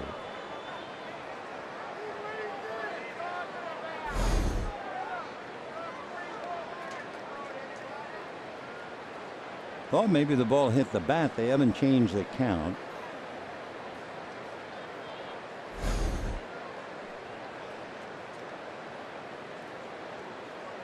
One and two to Dexter Fowler. He was on the USA team that played in the Olympics in Beijing back in 2008. 1-2.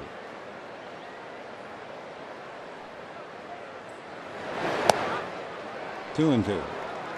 Fowler isn't quite what you'd call a five-tools player. He can run, he can throw, he can field, he hits, but not with any great power. He had 13 in the rarefied air in Denver, and that's pretty much his style.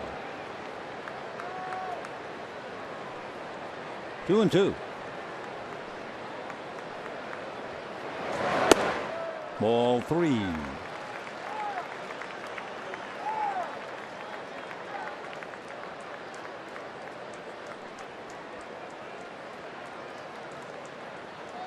Fowler, in his development, originally had a pretty wide stance, and then it was Bill Guyvette, who at one time worked for the Dodgers, who had him move that back foot closer to home plate. Off speed, and down he goes.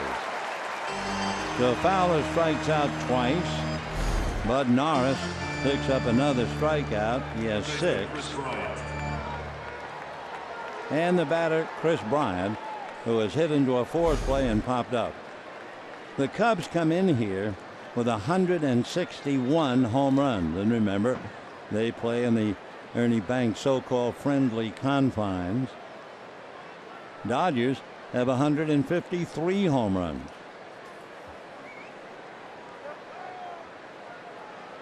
The Cubs are 10 games above 500 on the road, 26 games above 500 at home.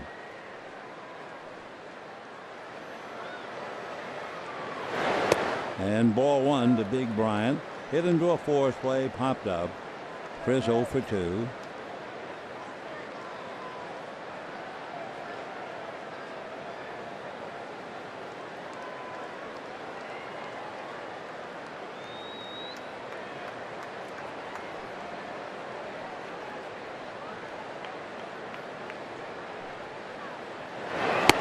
Bryant has always showed a lot of power.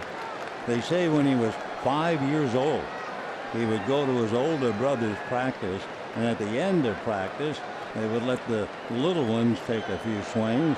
And the first ball they threw to Chris, he hit it into the air.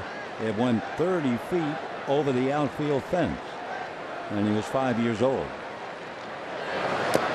And ball three. Of course, at 8, that's when he started to hit him over 200-foot fences in Little League. And 9, he was really a home run man.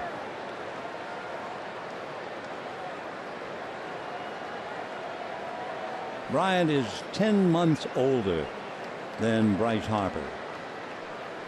3-0 the count.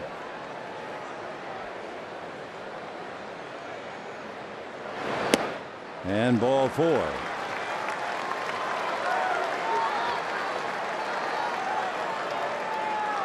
So Norris has walked 4. First baseman Anthony Rizzo. Montgomery has walked 4 and hit a batter. Montgomery has just a couple of strikeouts. Norris has 5. So here is Rizzo, walked and flied to center, hitting .297 with 25 home runs.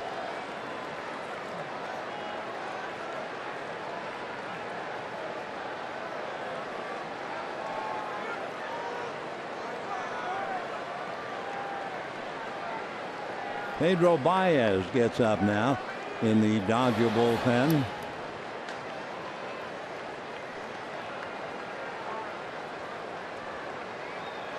And low, ball one, 1-0.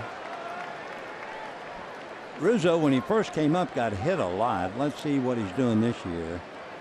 Yep, he's been hit 14 times.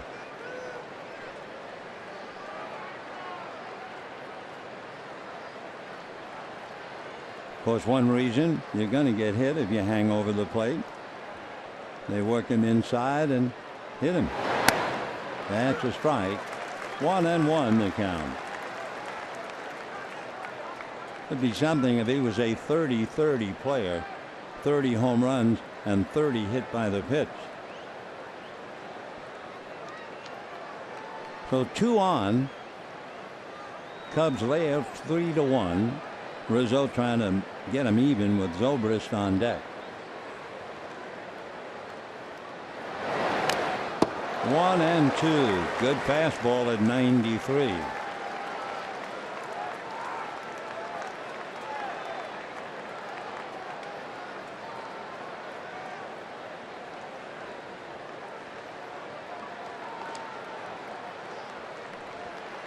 Big moment for Bednar. Baez throwing in the pen. Dodgers lead 3-1. A big hitter up there, Anthony Rizzo. He was hit 30 times last year. Here's the 1-2 pitch. Swung on and pulled foul down the line. Last year, Rizzo was hit 30 times going back to 2008. Chase Utley was hit 27 times.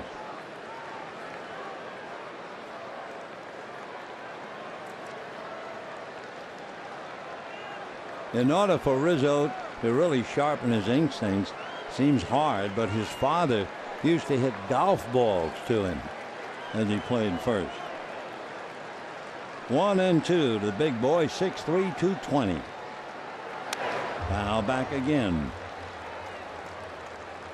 Rizzo's from Fort Lauderdale, at least that's where he was born. He lives in Parkland, Florida. Originally drafted by the Red Sox out of high school. Never made it to Boston. By the time he was 22 years old, he was traded twice. So he has surprised a few people. 1 ball and 2 strikes, 2 on, 2 out. Little ground ball up the middle by the diving Utley. A run will score, and over to third goes Bryant. Bringing in the run is Montgomery, and it is 3-2 Dodgers. So Rizzo just rolled it up the middle, and Utley wasn't close to coming back to get it. So in comes Montgomery, and now Rick Honeycutt going out. Utley gave it every bit of energy he had, but it found its eyes. So Rizzo a base hit and a run batted in. Bryant, a tying run, is now at third with 2 outs. The batter will be Ben Zobrist, who has struck out twice. Zobrist down in the first inning with 2 on, and then struck out for the 3rd out in the 3rd inning.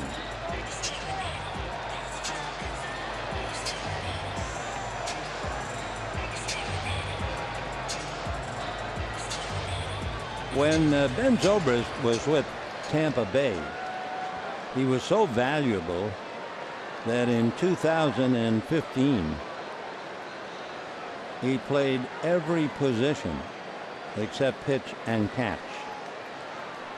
He is certainly a solid second baseman for Chicago. So first and third, 2 out, 3-2 Dodgers. Ground foul, 0-1. Zobrist, big year, 2009 with the Rays. That's when he had 27 home runs, 91 runs batted in.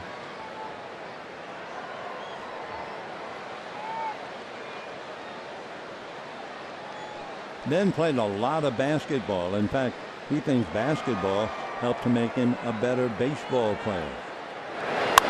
Ground ball in the hole, smothered by Utley on his back, throws him out, and the tying run is wiped out.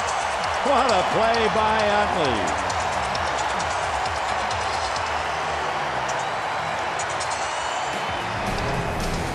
Chase Utley smothering and on his back. Somehow got it to Gonzalez before Zobrist could get there. What a play. And an ovation and a mob scene in the Dodger dugout. It is Utley, Utley, Utley. And it's 3-2 Dodgers.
Another look indeed. Utley will not let a ground ball get through, and on his back throws out the runner, Ben Zobrist. Now that is quite a trick. Agreed by Bud Norris. So we move into the bottom of the fifth inning. Dodgers holding on to a 3-2 lead. As for Utley, the same attitude. It's all in a day's work. Adrian Gonzalez, Kike Hernandez, Carlos Ruiz. Ground ball up the middle, backhanded by Zobrist. One away.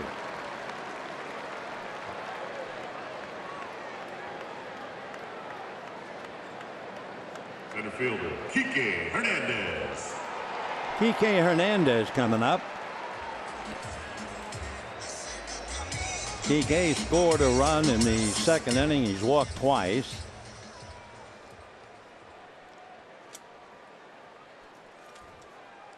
Montgomery ready, big left-hander's pitch. A chopper backing up at third is Bryant, and he doesn't make the play. Yeah, once you start backing up on a ball, no matter how good you are, you're letting the ball play you.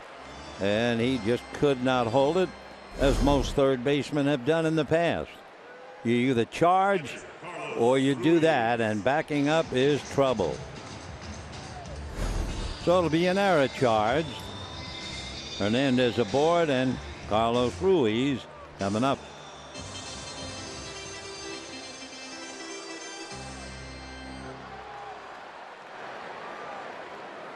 For Bryant, that would be his 12th error.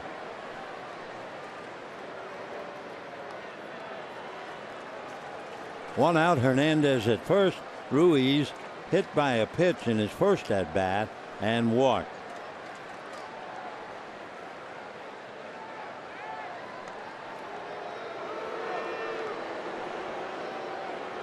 Montgomery now 76 pitches. He has walked 4, hit a batter in a lot of trouble, especially in the second, third, and fourth innings. Ruiz with a 1-ball, no strike count. The kid from Cherokee, which I think is where they got the nickname Chooch.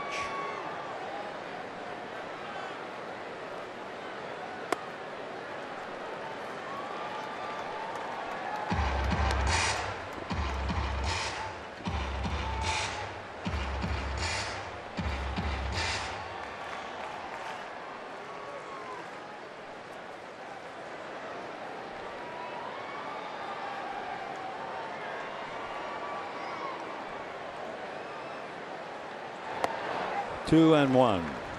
A couple of years ago, when he was playing every day in Philadelphia, Ruiz introduced Chooch's Chicos, inviting children from local Latino organizations to games, and he would meet each child individually, sign autographs, take photographs.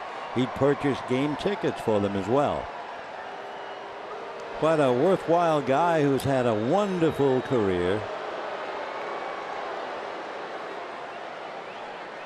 Came up in 2007 and finally left Philadelphia to come here.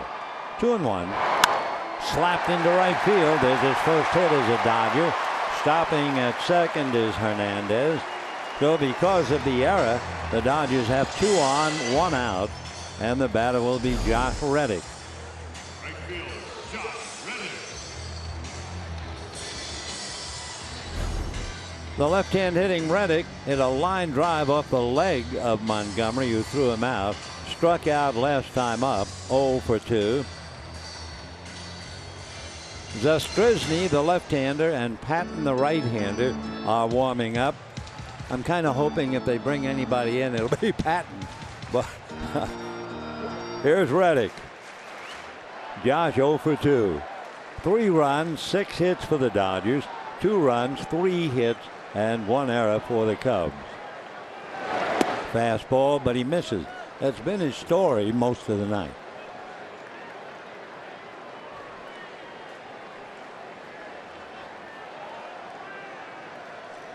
One thing about the Cubs, their starting pitchers win games.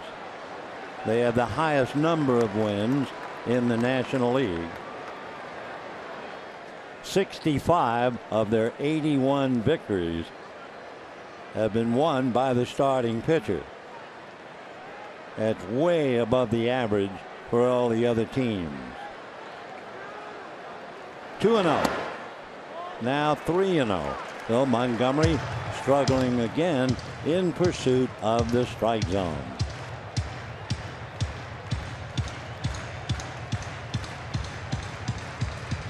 Dodgers 3, Cubs 2, 1 out. Dodgers first and second. That's in there. 3-1. Waiting on deck, Chase Utley.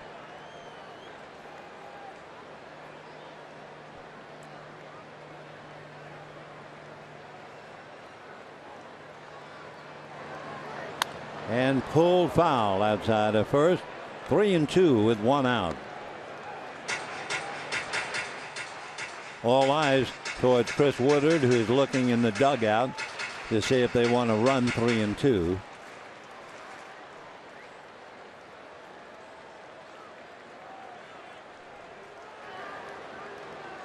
Runners take their leads. They're not going, and it's swung on, missed.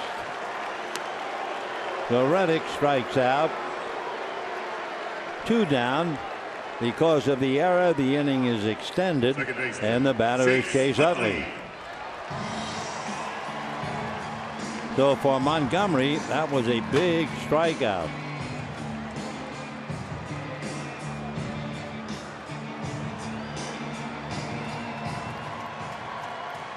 Montgomery with 4 strikeouts.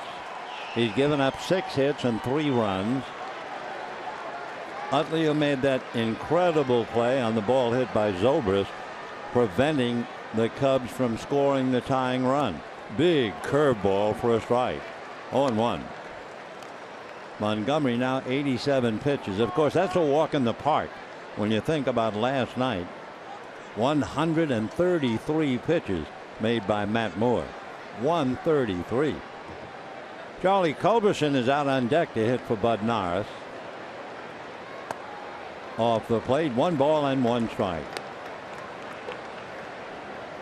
Chase grounded to short to pick up a run, and doubled and scored a run and saved a run as Culberson waits.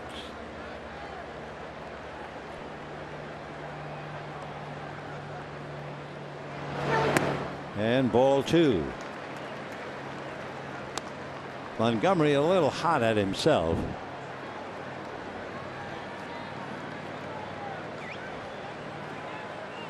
Meanwhile, Zastrinski has stopped throwing. Patton is still doing some work. 2-1. 2 out, 2 on. 3-2 Dodgers. Slow curveball. 2-2.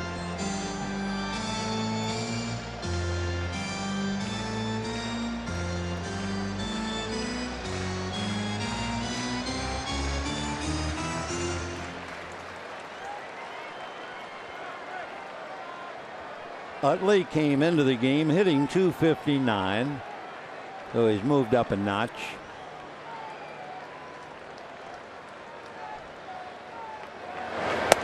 Off speed, and he was out in front of it. So Utley is fooled. Montgomery picks up his 5th strikeout. No runs, a hit, an error, and leaving 2. And at the end of 5, it's 3-2 Dodgers.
Dodgers played a doubleheader against the Cincinnati Reds. The Dodgers lost the game 5-2. The pitcher Bucky Walters of Cincinnati pitched a 2-hitter. But that wasn't the story. That game was the first game ever televised. At the microphone, my dear friend Red Barber. After the first game was played, he then interviewed several people like Dixie Walker and Leo DeRocher and Bill McKechnie. And that was it. The first game televised on 1939. It had a long 2XWBS. It eventually became NBC. Let's go back to this one.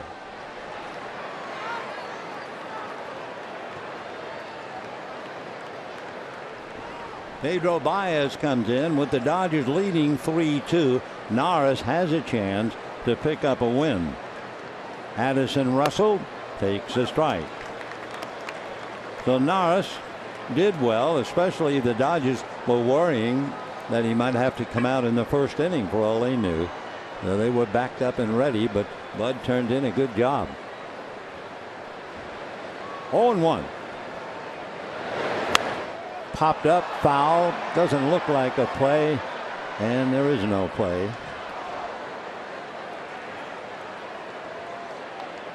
Bud Norris, in his 5 innings, struck out 6.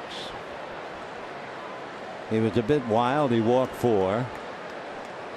And he allowed 2 runs and 3 hits.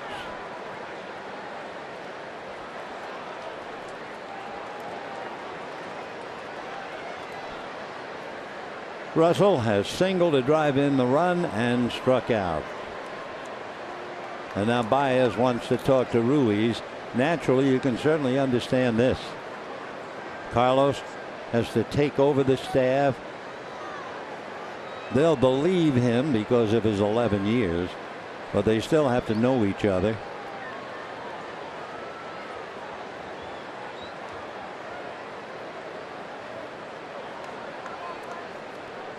Okay, no balls and 2 strikes to Russell. And good fastball at 97. So Russell is blown down. He's 1 for 3. So, you know, you can watch your favorite Hollywood celebrities show off their softball skills in the annual Hollywood Stars game at Dodger Stadium, presented by New Balance. That'll be tomorrow after the Dodger Cub game. For tickets, visit Dodgers.com/HollywoodStars.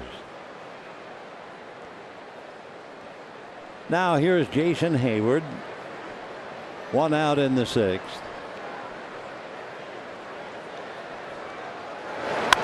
And foul ball out of play.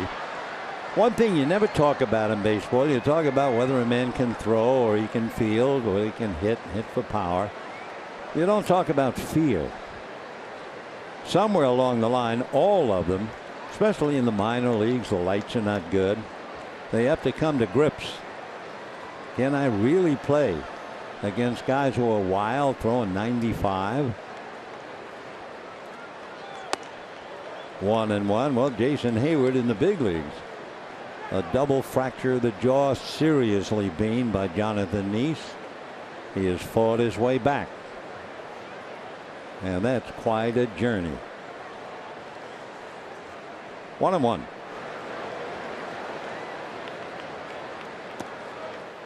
Two and 1. Hayward flied to center and popped up.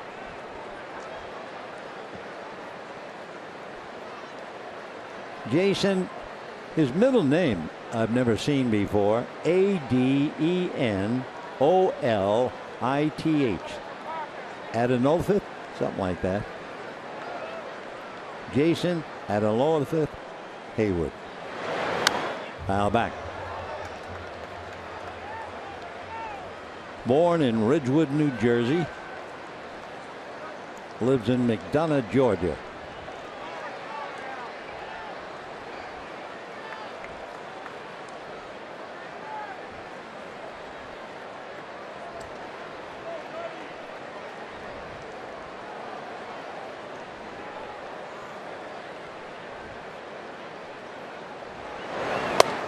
And ball 3. Jason's parents, very wise people and very well educated. His mom, Laura, was a French major who spent junior year in Paris, and his father was an engineering major at Dartmouth.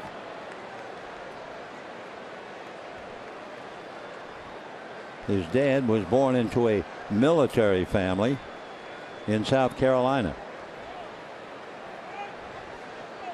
3-2.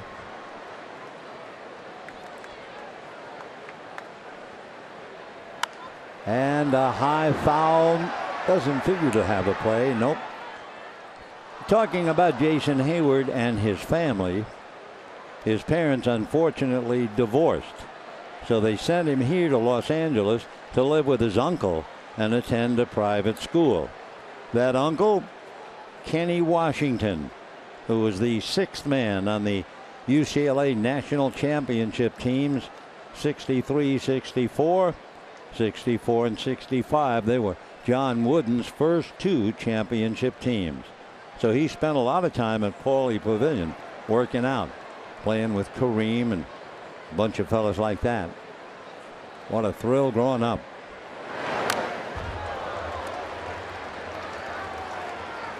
when Hayward was about 8 years old.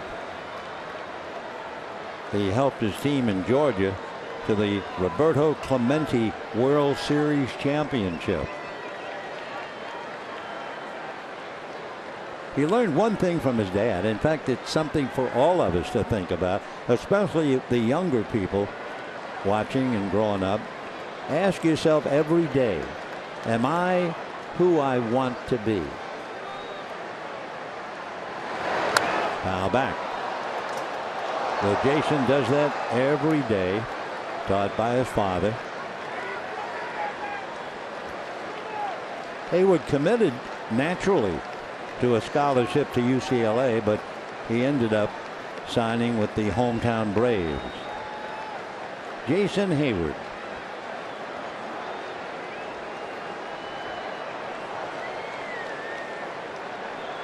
It's 3-2 in favor of the Dodgers. 6th inning, 1 out. Giants are winning easily against Atlanta.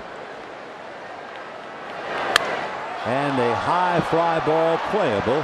PK is there.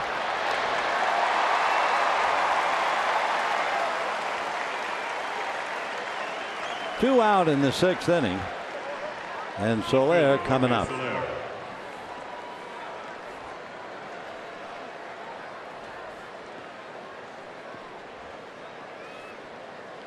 Soler grounded to third and grounded to short. He was the last man to make out. Bud Norris had retired 8 in a row.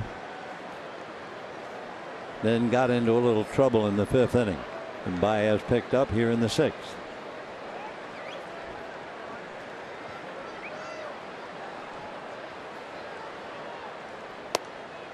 In for a strike. 0-1.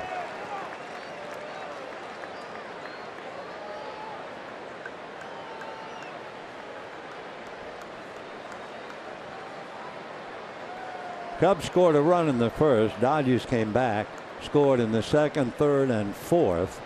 The Cubs came back in the 5th. So it's 3-2 Dodgers. 2 out, top of the 6th. Fastball popped up.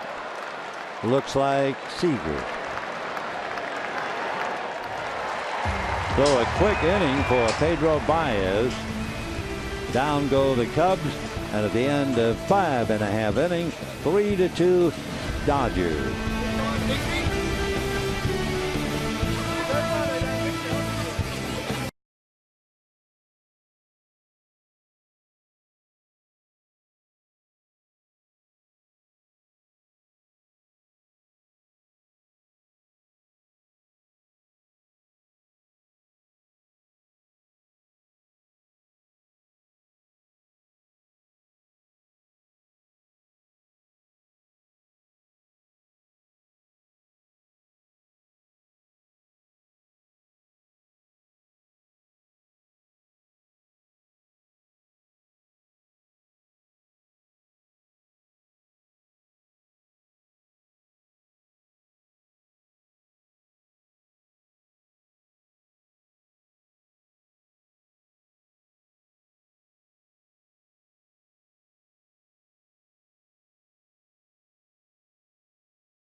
Is brought to you by Nissan.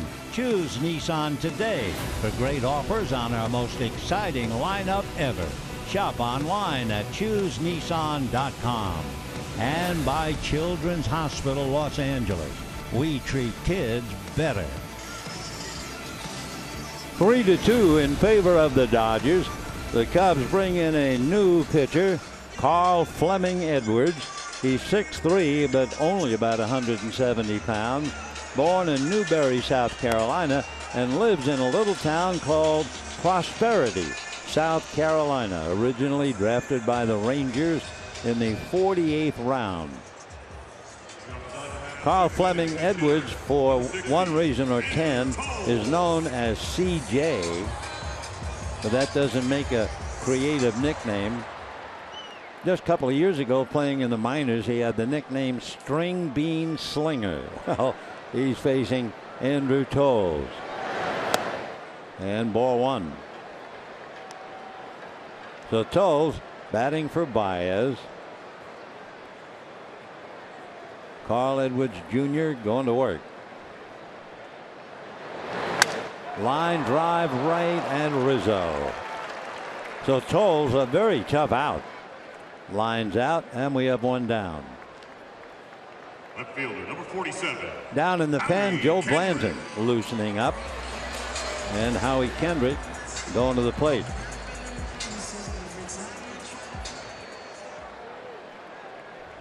Howie Kendrick singled to right, walked, scored a run, and hit into a double play. While hitting into the double play, the difference run scored. It's pretty hard to make a decisive play on your back. But so far, that's the story tonight. Chase Utley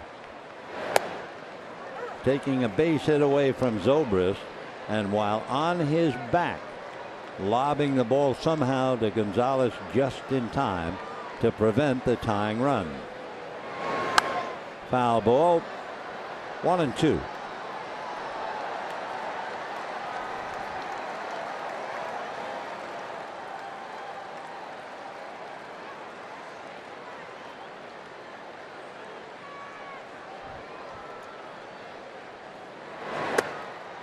Two and two.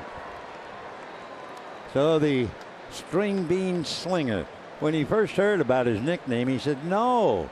And then people started saying, hey, that's a good one. So he said, well, okay, if that's what you want, that's what they've gotten. And he is a string bean. 2-2. Breaking ball, ball three. His dad, a one-time college pitcher, taught him everything he learned about the game. Fastball is low. So with one out, Kendrick draws the walk, and the batter will be Corey Seager. Dodgers getting 5 walks and a hit batter thus far. Seager has struck out and doubled, and then got that double to left field on the ball when Soler overran it.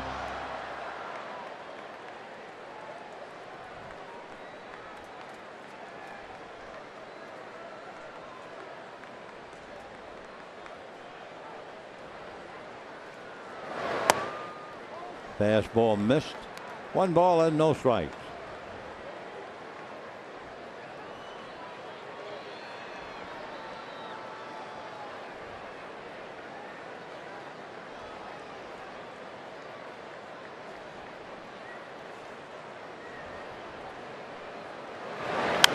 Fouled away.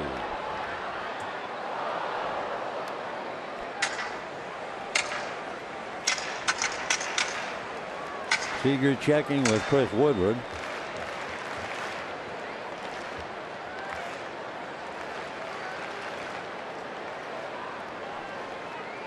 One ball and 1 strike. Fastball at 95. He is slinging it. 1-2.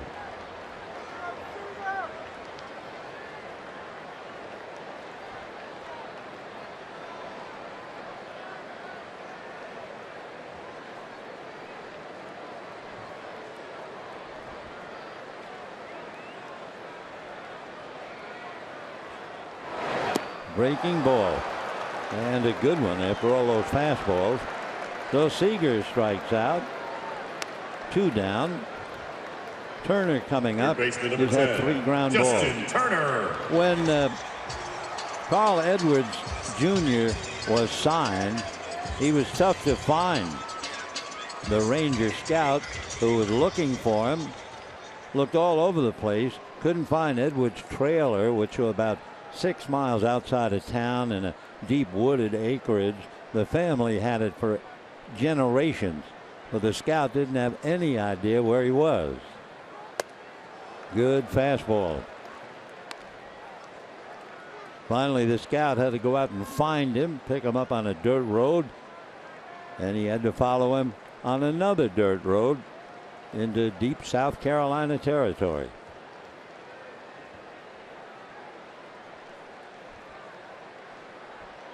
Oh, and 1.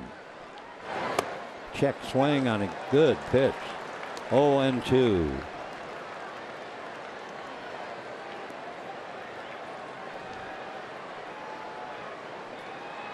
Edwards right now is 24. He'll be 25 September 3rd.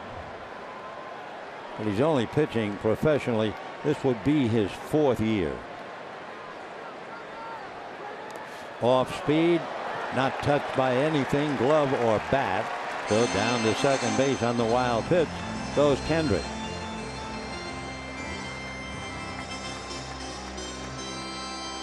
So the Dodgers get a gift now. They have a runner in scoring position.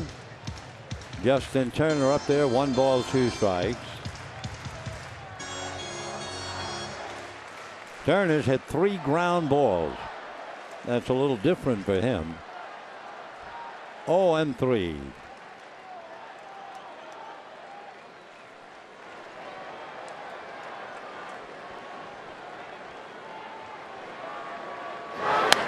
Slice foul down the line. Still 1-2.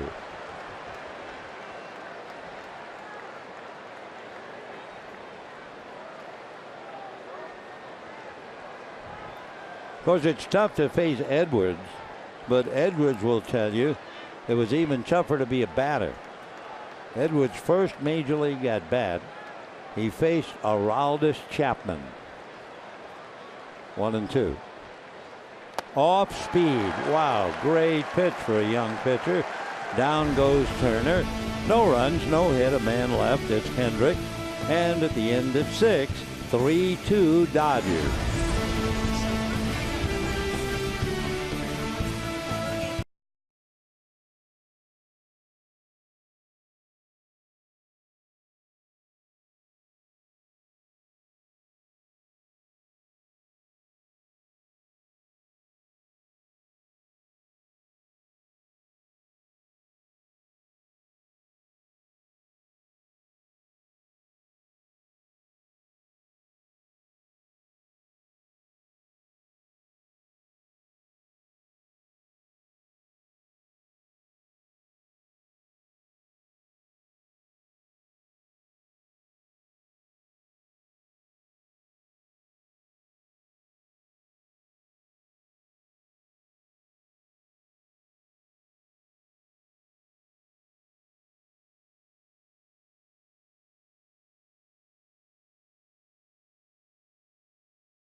For the Dodgers, well, for the next 2 days, they'll be playing the Chicago Cubs. 1:05 tomorrow, and then again on Sunday. Tomorrow's pitchers, that will definitely be Jason Hamill, and he'll go up against Julio Urias. Sunday, we know John Lester, but the Dodgers are not sure yet. Then the Dodgers go out on the road for 3 after a day off, and then they'll dig in, play San Diego and Arizona, then go out on the long road trip, Miami, New York, Arizona, before coming home to face the Giants again. Miguel Montero has walked twice. Joe Blanton's curveball in the count 0-1. Matt Caesar on deck. There's a great story about Caesar, who's on deck, and we'll try and get it in even during the at-bat. He had a friend in high school who was fighting leukemia. So Matt signed up with the National Marrow Donor Program while he was in school at Villanova. It was a long shot, but he signed up. Fouled away. Anyway, he got a call, and he, believe it or not, was a perfect match with a sick little girl in the Ukraine. Well, his first reaction was, oh, wait a minute, I don't want to miss the football playoffs and all that stuff. Then he found out the little girl's name was Anastasia, and he realized it was almost a special calling. And so he decided to help out. Bone marrow, helping the little girl survive. We understand she's about 5 now, and her cancer in remission. Meanwhile, Montero strikes out, but we really thought it was more important to talk about Matt Caesar. So here he comes with 1 out, 7th inning, and the Dodgers leading 3-2. Caesar's from Cape May, New Jersey. Went to school at Villanova. He was a wide receiver on the Villanova football team. He's 6'1", 200. And he was an NFL draft prospect as a receiver, somewhat like a Wes Walker, remember? Meeting at the mound with Blanton. Though Caesar waits.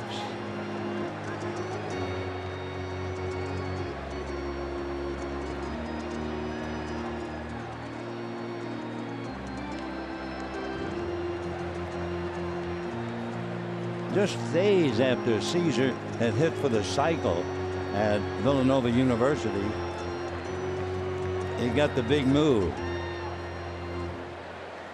By the way, when he had to donate the bone marrow, for 5 days he was injected with medicine to help him produce more bone marrow. On the 5th day, he'd go through a 4 to 5 hour long procedure to take blood out of one arm, filter it, put the blood back into the other arm, and there were side effects, naturally, of the medication,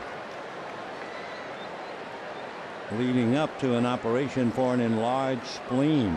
So he's remarkable. He is quite a young man. And he lifts one into shallow right field, caught by the ever-present Utley.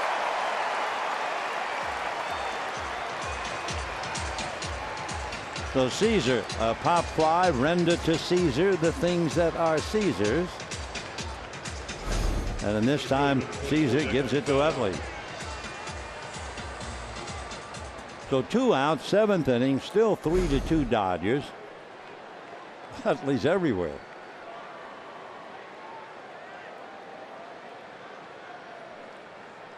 Now here is Fowler. Singled and struck out twice.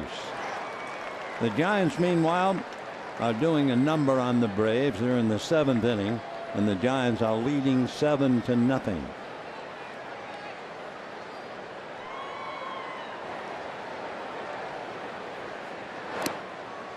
One ball and 1 strike. Fowler with 10 home runs, 39 runs batted in.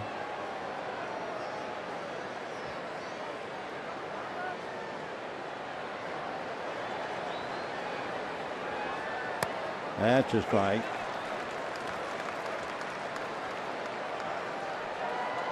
Cubs led 1-0 in the 1st inning, but the Dodgers scored a run in the 2nd, a run in the 3rd, and a run in the 4th. Led 3-1. Cubs got a run to get close. Utley made an incredible play to prevent the tying run from scoring, and so they're still waiting, are the Cubs, for the tying run to score. It was a ground ball hit by Zobrist, heading into right field. Utley diving at the ball, smothered it, and while on his back, I mean on his back, just did throw the ball in time, and the tying run never made it home. Huge play. And for the third time tonight, Dexter Fowler strikes out. Blanton strikes out 2 of 3, and at the end of 6.5 innings, 3-2 Dodgers.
You buy BMW.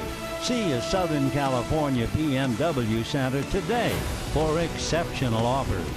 And by Carl's Jr., introducing the Bacon 3-Way Burger only at Carl's Jr. Tough ball game. Bottom of the 7th inning, 3-2 Dodgers. Justin Grimm, a newcomer, comes in. He is the third pitcher. Montgomery, Edwards, and Grimm. Justin is from Bristol, Virginia.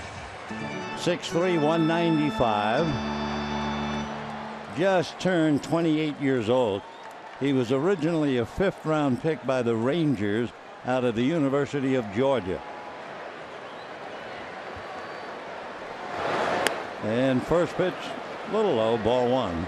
1-0. Gonzalez struck out and grounded out twice. Zobrist at the other end twice.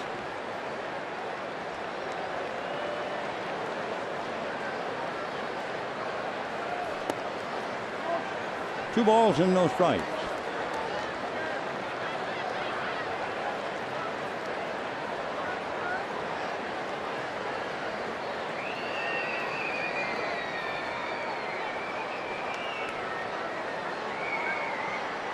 Cubs led 1-0. Dodgers led 3-1. Dodgers still lead 3-2. That's a strike. Adrian knows unhappy but doesn't say anything to Alfonso Marquez. Grimm 1-0 in his 54th game. There was a wonderful guy who managed the Cubs by the name of Charlie Grimm.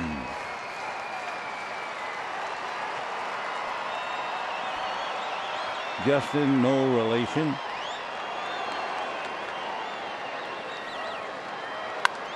High fly ball into deep right center. That thing has been spanked. It is gone.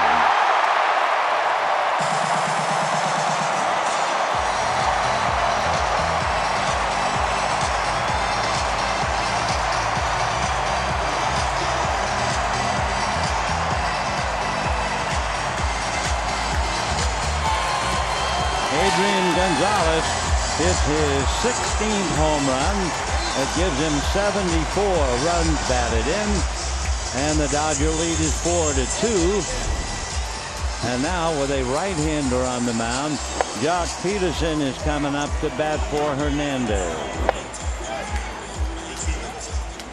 Boy, a mile high and well back in, couple of rows. Great catch by the fan.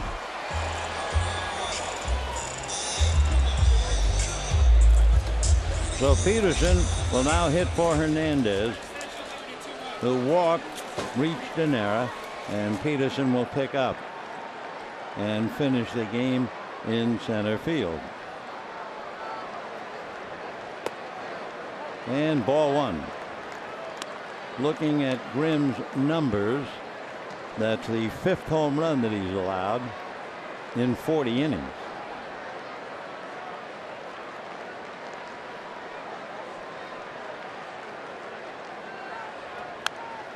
Foul back, 1-1.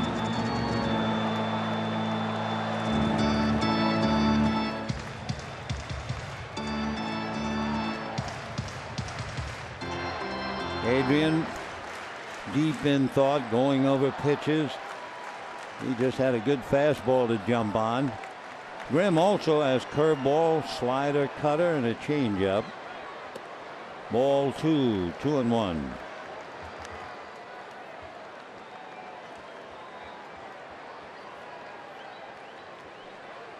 One of the things that apparently Grimm had to overcome, he was tipping his pitches. He'd slow down on his curveball and his change. That's whacked down the right field line, hooking, and goes foul. So Peterson comes back. 2 balls and 2 strikes.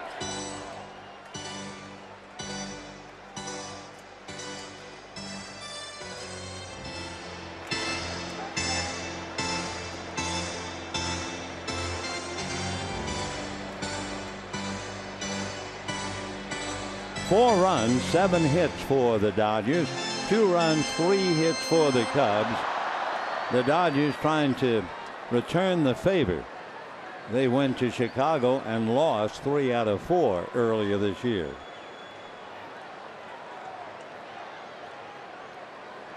Two balls, 2 strikes.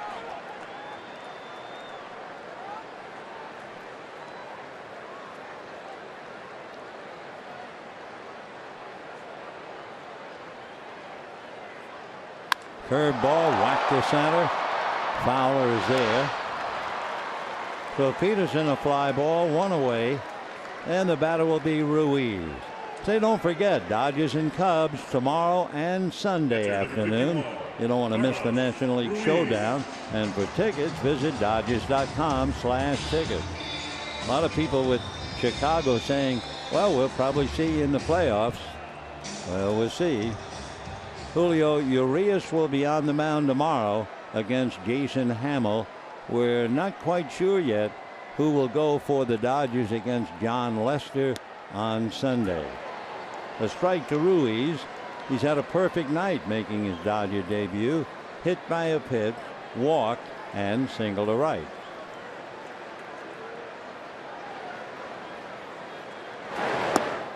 Breaking ball misses. 1 ball and 1 strike. When the Cubs come up in the 8th inning, they do have the big guns. They'll have Bryant, Rizzo, and Zobrist. And if anybody gets on, Russell. Fastball, a chopper to short. Russell makes the play. 2 down. Josh Reddick coming up, hit back to the box, struck out twice. Number 11, Josh Reddick.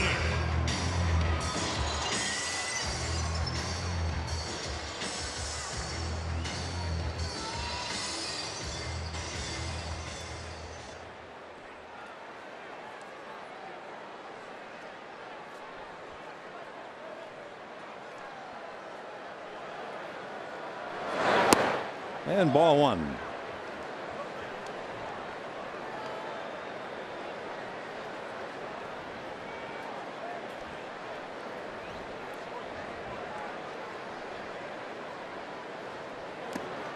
check swing, badly fooled on the pitch, and the count 1-1.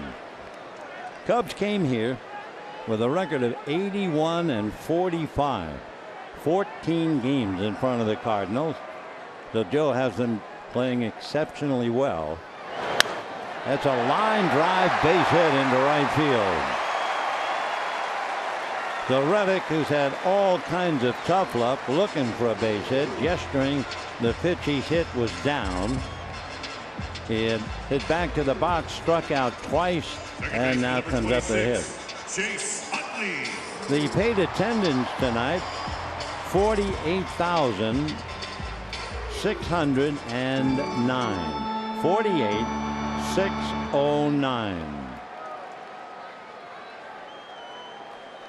Oh my. That roar on the base hit apparently just woke us up, didn't it? Oh well, we'll find a way to get back to sleep. Ball one to Utley. Grounded out, double, scored a run, struck out, and made an incredible play. Rob Seguin is on deck to bat for Blanton.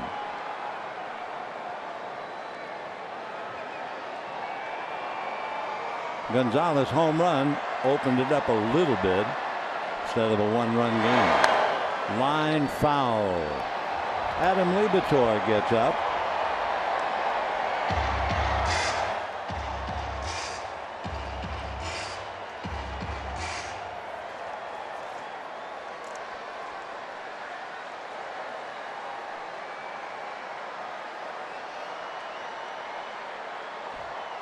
One ball, one strike.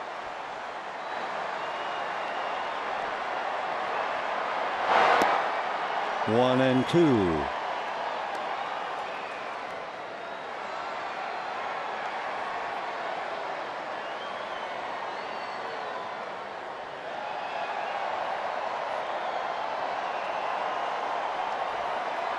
Reddick at first, held on by Rizzo. 1 and 2. And they've got Reddick picked off. And he's going to be a dead duck down there at second base. Russell making the tag. So 1 run on the home run by Gonzalez. Reddick is picked off. Take another look at Adrian's home run. He hit it high and deep to change a 3-2 game to a Dodger 4-2 lead.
Here's Jock Peterson taking over in center field.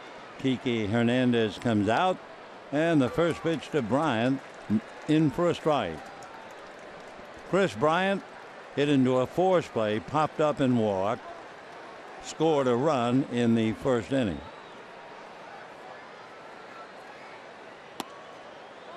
1-1.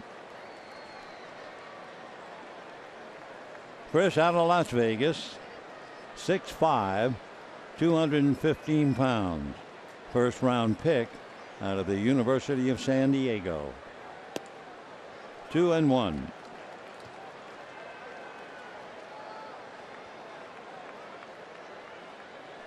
When Chris reached the majors last April, he couldn't take his college number, 23. And he connects on one a mile high. Wow. Gone. Oh, what a home run by Chris Bryant. He has 34, and we're back to a one-run game. 4-3. Dodgers, and that home run by Gonzalez so far has saved the Dodgers bacon. Boy, was that a home run.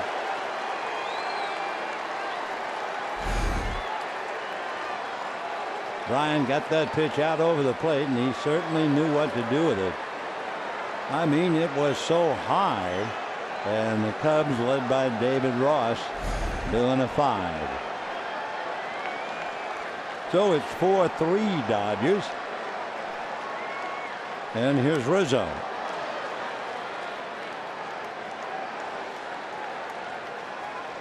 So Rizzo with 25 home runs and Bryant with 34. Pretty good combination. 59 home runs back to back. 1-1 to Rizzo. So Chris puts the helmet away and gets his club close, but still trailing 4-3. Tied with Nolan Arenado. 2-1.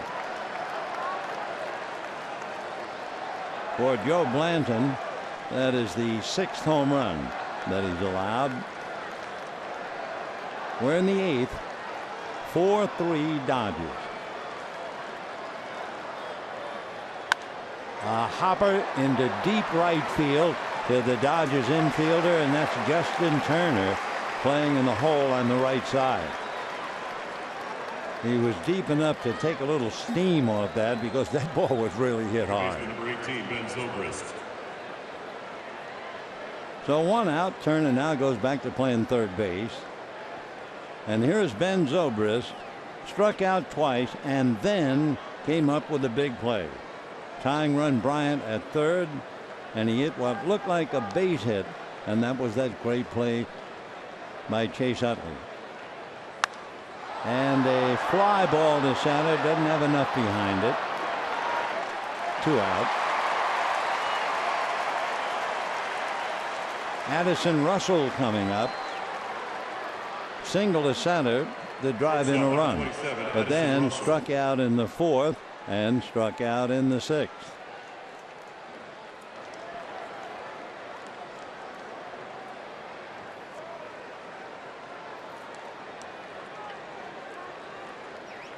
Russell with 19 home runs. Cubs sent Samardzija and Hamill to the A's 2 years ago to get Russell, and Hamill has come back. Samardzija pitching for the Giants.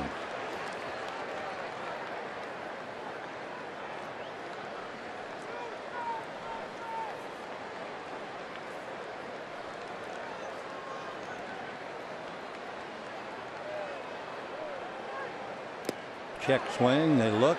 No swing. Russell is all of 22. This would be his 2nd year in the big leagues. First round pick by the A's. He was going to go to Auburn on a baseball scholarship.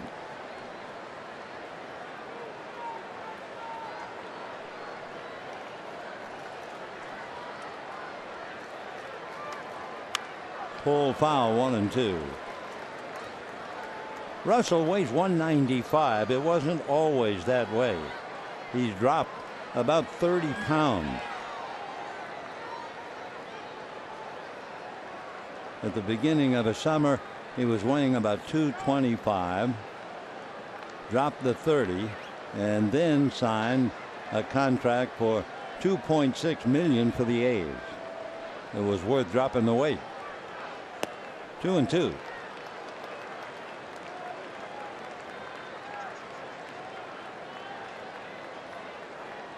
Russell played at Stockton. He had 17 home runs as Bryant looks on. David Ross talking to him. 2 balls, 2 strikes.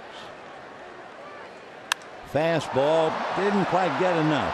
Almost, but not enough. Okay, a couple of scary fly balls and a home run. And we're heading to the bottom of the 8th inning. 4-3 Dodgers.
Hamill, the right-hander, with a record of 13-6. Julio Urias, one day a reliever, one day a starter. He starts tomorrow with a record of 4-2. Sunday, left-hander John Lester will be on the mound, and that will be another tough one for the Dodgers. Lester with a record of 14-4. But meanwhile, Chase Utley, followed by Rob Segedin, and then Howie Kendrick. Ground ball, backhanded, juggled, recovered, and the play made by Anthony Rizzo. So 1 down. Nice play by Rizzo. So they get Utley, who had a double and scored a run tonight, but made that huge play, which gets bigger and bigger and bigger. In the bullpen, Kenley Jansen getting ready for the 9th inning. Rob Segedin checking in, hitting .270.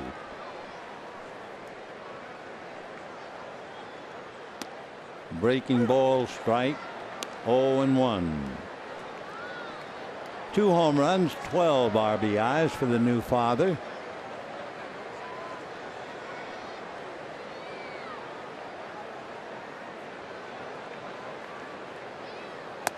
Good fastball, 0-2. Rob and his wife Robin presented with a baby boy named Robinson.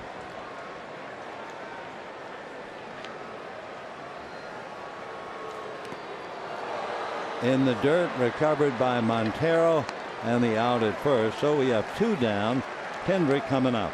You know, with MLB TV Premium, the #1 live streaming sports service, you can watch every out-of-market game live in HD on over 400 supported devices. Blackout and other restrictions apply. So visit MLB TV for details. Here's Kendrick, single to right and walk, grounded into a double play and walk, scored a run, looks at a fastball for a strike.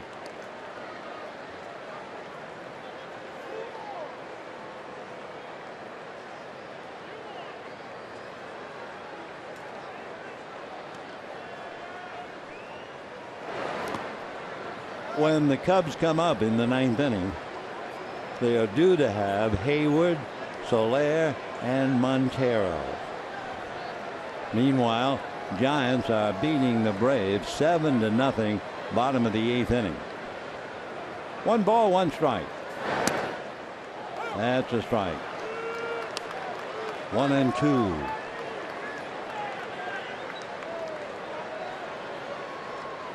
So Kenley's about ready.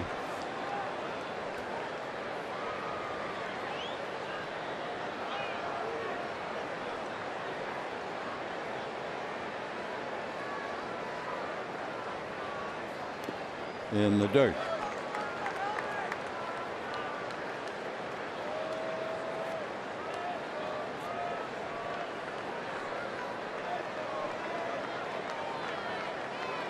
Justin Grimm trying to get the last out here in the eighth.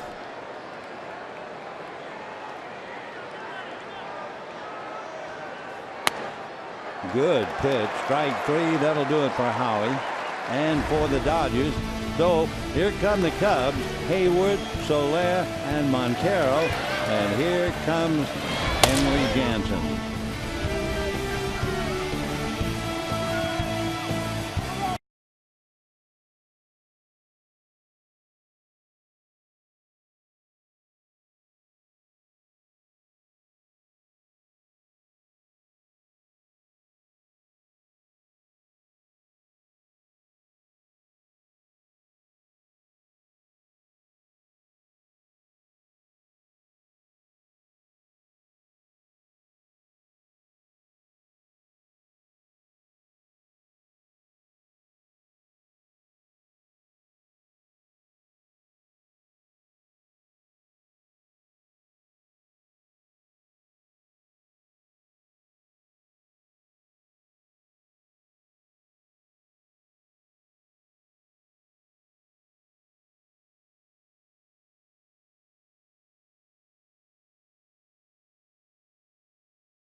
Leading after tying, as you can see. The Cubs scored in the first. Dodgers then scored in the second, third, and fourth. Cubs got a little closer with a run in the fifth and one more in the eighth to make it 4-3. In the latter innings, you had the home run by Gonzalez to give the Dodgers a 4-2 lead. Then the home run by Bryant to make it 4-3. So in the ninth, Jason Hayward, Jorge Soler, and Miguel Montero. And Henley Jansen ready to go to work.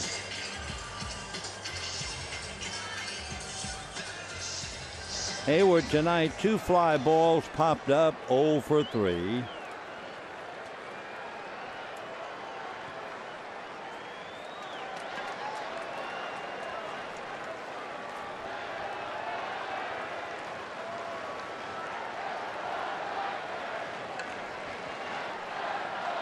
So Kenley ready, so is Jason. And a line drive down the right field line. That's good for a double, I believe.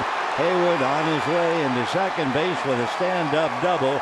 And so the Cubs have the tying run aboard with nobody out.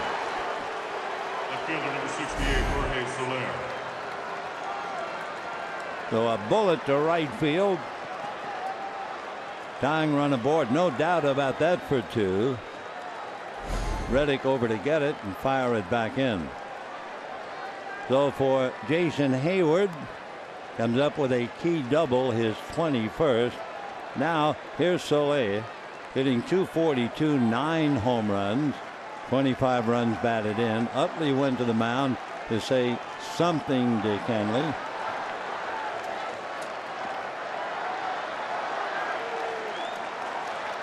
So Joe Madden waiting and watching to see if his boys can come back. Soler grounded out twice and popped up. Miguel Montero on deck. And ball 1.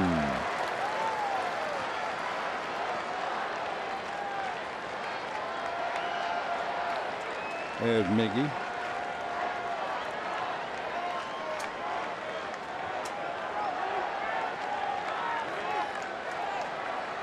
Hayward short lead at second.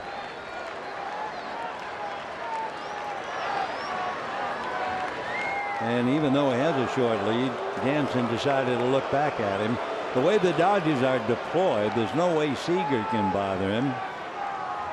And even Utley is pretty far away. Gary Jones, a third base guy, he is long out of the coaching box. And again, Jansen doesn't like it. But it's not like Hayward is taking a big lead. Hayward, by the way, has stolen 8 of 11, but Justin Turner is not far from the bag at third. So that's not a big lead.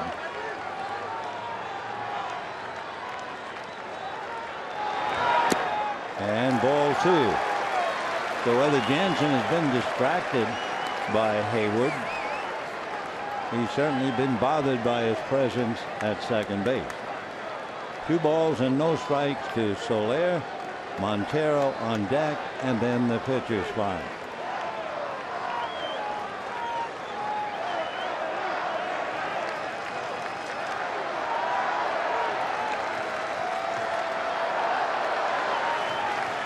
Two and 0 to Jorge Soler.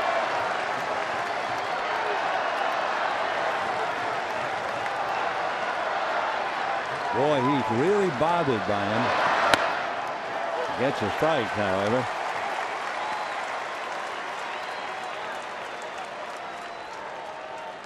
We're in the 9th. Dodgers 4, Cubs 3. Dodgers know full well the Giants are breezing 7-0.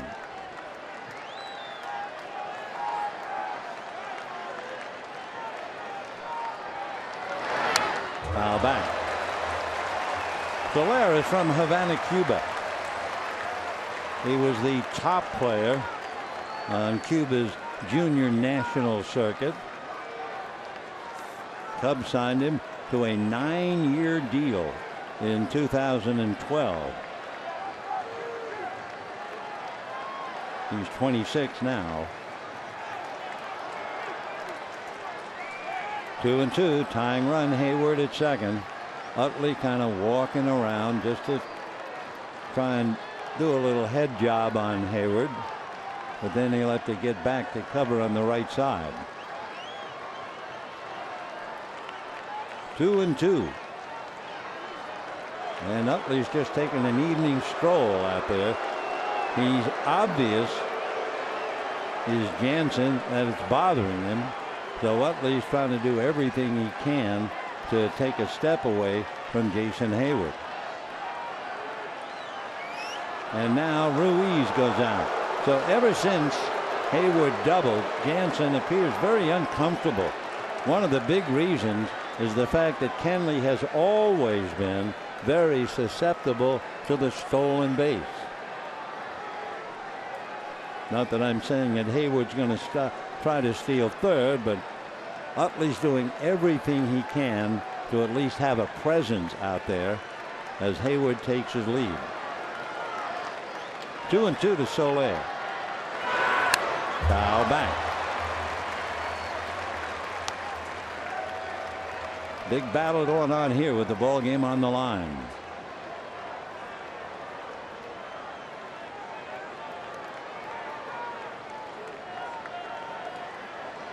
His father was a pitcher and taught his son to play the game. Manny Ramirez helped in his development at AAA. Base runners have stolen 39 out of 44 against Jansen. And that's swung on and missed. No matter what happens, the tying run is at third base. So that might have been a strikeout, but it was an expensive strikeout. So the tying run 90 feet away. So there it goes down. And Miguel Montero, the veteran, coming up. Pitch in the dirt, got away from Ruiz. Ruiz chasing, just did get his man at first, but Hayward was on third.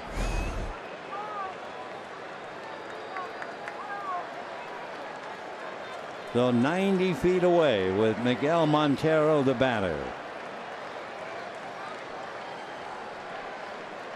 Montero denied walk twice and struck out. The Dodger infield is up. So Hayward short lead at third. Kenley working on Montero.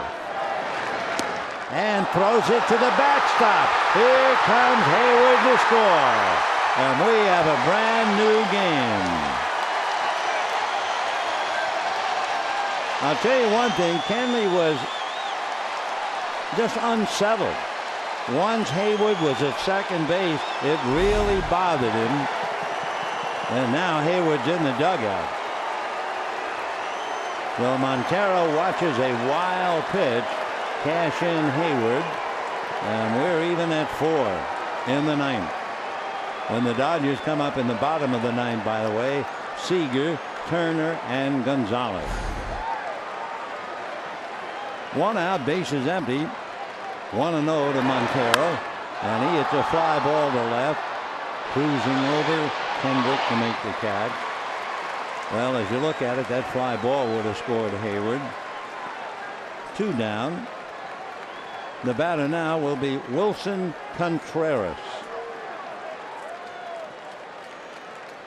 So Contreras, a catcher. Pitch hitter number 40, Wilson Contreras. He's from Venezuela. He's 24 years old. He'll play third base, the outfield, and catch. Hitting .270. 8 home runs, 26 runs batted in.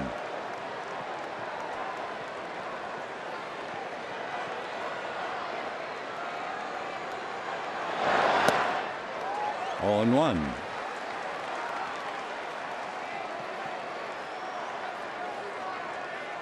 Last year, Contreras was the Cubs minor league player of the year.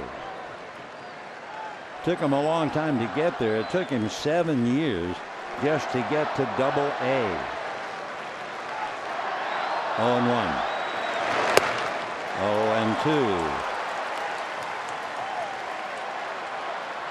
They're carrying 3 catchers as Hayward cools off. You know, you have Montero and David Ross, and they have the young Wilson Contreras. 0-2. And strike 3 called on the inside corner. Contreras stops to say no, but it doesn't mean anything to Alfonso Marquez. But a huge run is scored in the ninth. And we go to the bottom of the ninth, 4-4.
Zobrist, who's been playing second base, now moves to the outfield.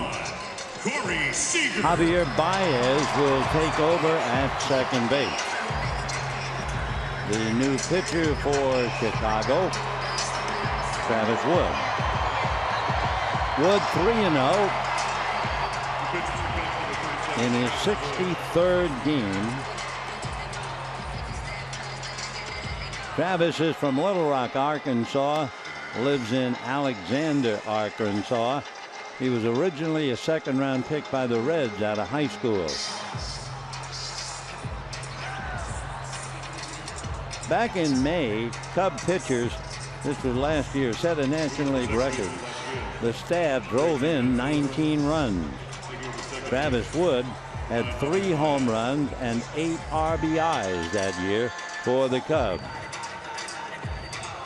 Travis, 29 years old, 5'11", 175.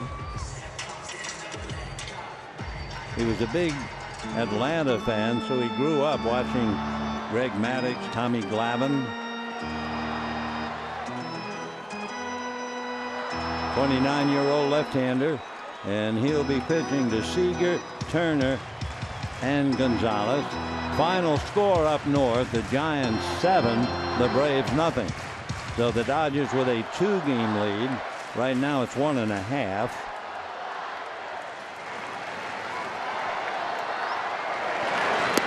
Fastball off the plate, ball 1. Seager struck out, doubled twice, struck out again.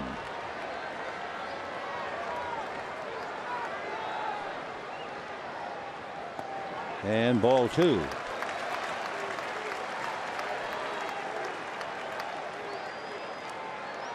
Wood resembles Cliff Lee a bit, even though Lee is a much bigger man. Travis is maybe 5'11", and Lee is 6'3".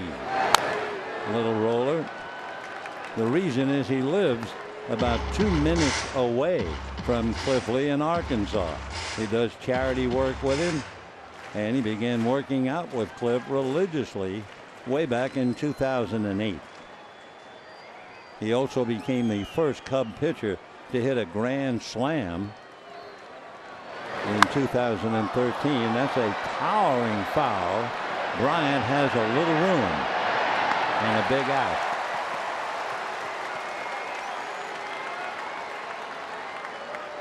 One down. Turner coming up. Number 10, Justin Turner. If you are keeping score, Baez at second base is batting 7th. And Wood, the pitcher, is batting 9th. So here's Turner. 3 ground balls and struck out. 0 for 4.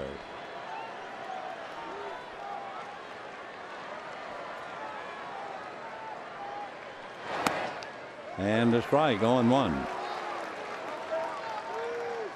Meanwhile, Rick Honeycutt talking to Carlos Ruiz, Kenley Jansen sitting quietly.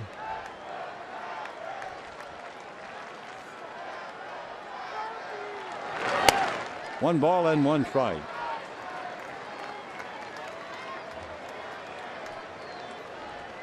One out in the 9th, 4-4.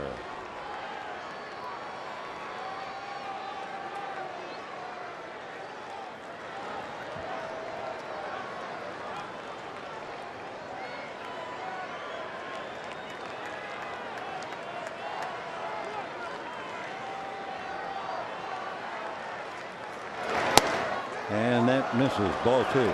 Travis Wood, by the way, if you go back 3 years ago, he had 17 quality starts before the All-Star break. He also was an All-Star 2013. He came from Cincinnati to Chicago. Fastball missed again. Got a big book. Fastball, changeup, curveball, cutter, slider. They say his changeup is certainly one of the best in baseball.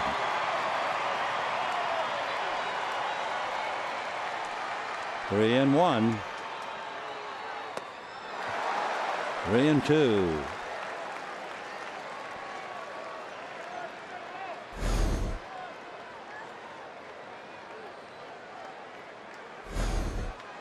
One out, full count.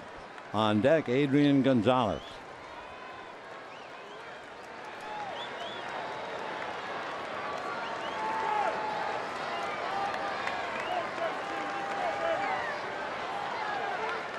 Got him. One fastball after another. So Turner goes down. He's had a long night, going 0 for 5. That's certainly rare for him. And now here comes Adrian Gonzalez. And Gonzalez hit a big one in the 7th inning. For the moment, the Dodgers were leading 3-2. Adrian made it 4-2. Then Bryant hit a home run to make it 4-3. And then Haywood's double was cashed in the 9th to make it 4-4. Gonzalez, prior to the home run, had struck out and grounded out twice. And that's going to be whacked to left field. Coming up to snare it is Ben Zobrist, and that'll do it for Adrian. And so it expected, the Dodgers and the Cubs, it's going to be a collision all weekend. And at the end of 9, a 4-4 tie, and Kenley's leaving.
And 9, looking on a tough ball game. The Dodgers and the Cubs, the division leaders. The Cubs led by 14 over the Cardinals. The Dodgers led by 2 over the Giants, but the Giants won their game 7-0.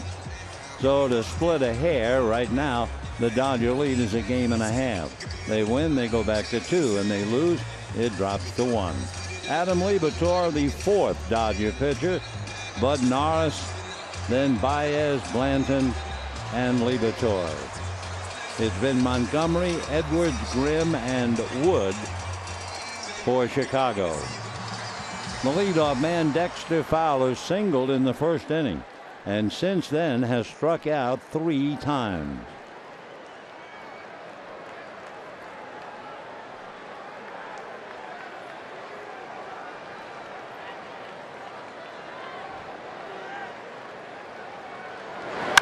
A line drive that explodes over the bag and goes into center field. So Dexter Fowler, line drive single to open up the 10th inning. Boy, that was a shot right back at Liebertor, right over his shoulder. So Fowler makes Liebertor duck to cover now at first. And Fowler might very well give anybody else a problem. He has stolen 8 out of 12. And the batter is Bryant. So here you are looking at a runner, and you're facing a guy with 34 home runs. And ball 1. Nice block by Chooch. Bryant hit into a force play in the 1st inning popped up, walked, and homered. Bryant would have scored the tying run in the 5th inning, except for that magnificent play by Chase Utley. Undaunted, the Cubs hung tough, and they've tied it up.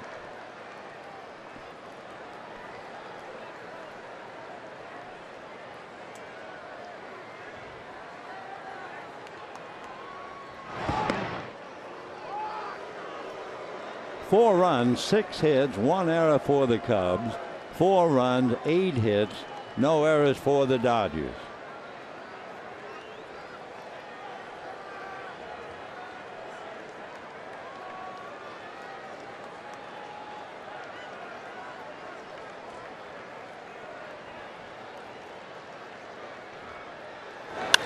And a high fly ball, a mean fly ball, a gone fly ball. And it's 6-4 Chicago.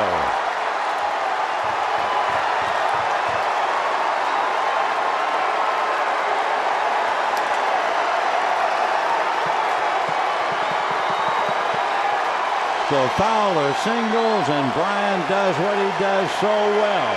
Chris hits 2 tonight. He has 35. That passes Nolan Arenado, who had 34.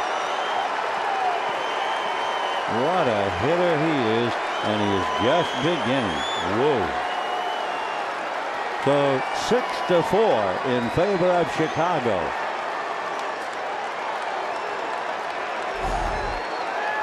So Liberatore has been stung to his heart, and the batter is Anthony Rizzo. Ball 1. Chris Bryant. Wow, what a play. Wearing his father's college number 17. He couldn't get the number that he wanted. You know why? Because it was Ryne Sandberg's number, and Ryne Sandberg is here tonight taking in the game. Ball 2. Liberatore has to be shaken up. The Hayward singles, Bryant homers, and the Cubs lead 6-4. Remember, the Cubs beat the Dodgers 3 out of 4 in Chicago. Look at there.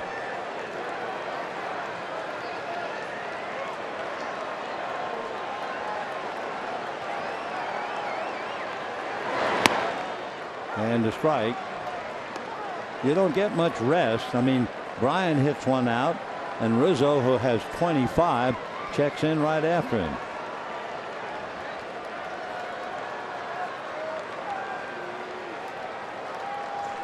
Two and one.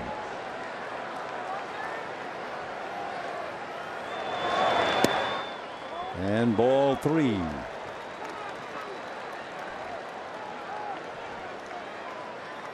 A lot of reasons why the Cubs have won 81 games. One of the reasons, I mean, don't get that excited about home runs. Their starting pitching collectively has an earned run average of 2.3. The rest of the league 4.6. That's a strike. 3-2.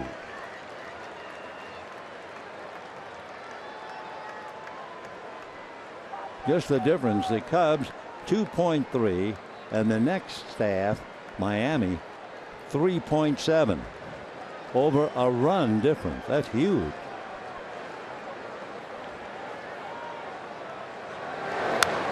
Just did get a piece of that. Good pitch in on the hands. 3-2 to Anthony Rizzo. Ben Zobrist on deck. Tomorrow, 1:05, Jason Hamill, a right-hander, against Julio Urias.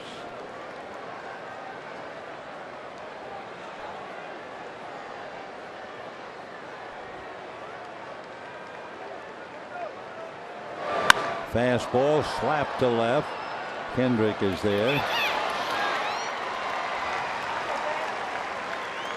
So that's the first out here in the 10th inning. By the way, the Cubs have played 9 extra inning games prior to tonight. They're 5-4. Dodgers have played 11 extra inning games, and they're 5-6. So here is Zobrist, struck out twice. Hit what looked like a base hit to tie up the game in the 5th inning, except for Utley. And then last time up, flied out. Ball 1. Ben spent most of the game at second base, finishing up in left field. Dodgers coming up in the 10th. Jock Peterson, Carlos Ruiz, or Yasmani Grandal and Josh Reddick.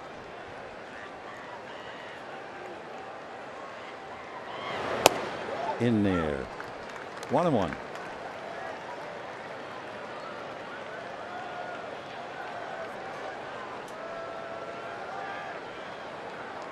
Down in the Chicago bullpen, the name that strikes fear in a lot of batters' hearts, Aroldis Chapman. A little ground ball to short. Tough play for Seager, and he can't make it. Even had he come up with the ball, there's no way he could have gotten Zobrist. So it's a single to center. And the batter now, Addison Russell. So Liberatore has given up 2 singles and a home run.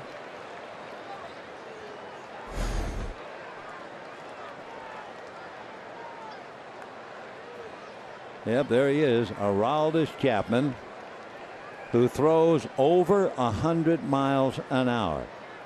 That's right. Well, here's Addison Russell, single to center, struck out twice, flied to center. Base hit came in the 1st inning to score Bryant.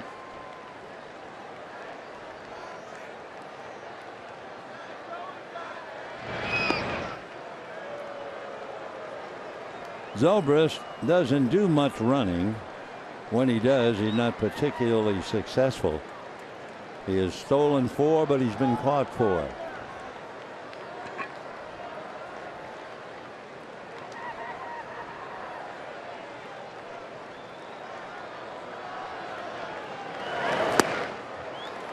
Oh, 0-1 the count to Addison Russell.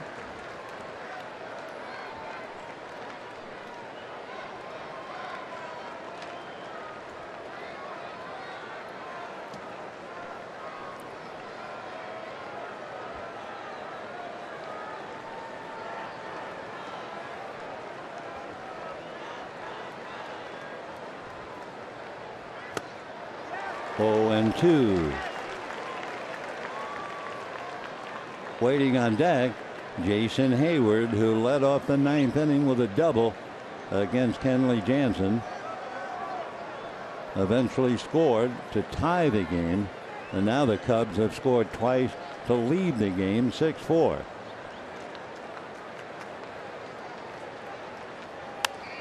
Little foul, no play for Carlos. 0-2. Earlier tonight, we talked about Chris Bryant, how tough he is on a 1-ball, no-strike count. Well, the home run that he hit here in the 10th inning, it was a 1-ball, no-strike count. On that count, 1-0, he's batting .487.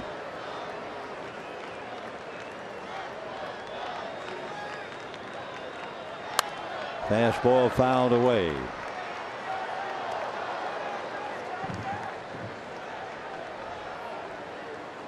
So Addison Russell certainly making Liberatore work hard.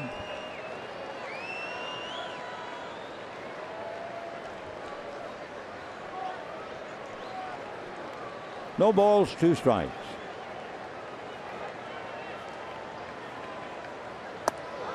One and 2. Adam pitched so well, then had a bad knee, so he was sidelined for a while. Called in to face a very tough club. Liberatore is 2-0. ERA was 1.4 prior to tonight. There goes the runner, and the ball hit in the air to right center. It's playable. Peterson is calling, but so is the right fielder Reddick. So we have 2 down, and Jason Hayward coming up. Number 22, Jason Hayward. So in the inning, Fowler singled to center. Bryant hit that 1-0 pitch for a home run. Rizzo flied to left. Zobrist singled. Russell flies to center. And here's Hayward. He had flied to center, popped up, flied out again, but then the huge double in the 9th inning. And certainly his presence at second base really upset Kenley Jansen.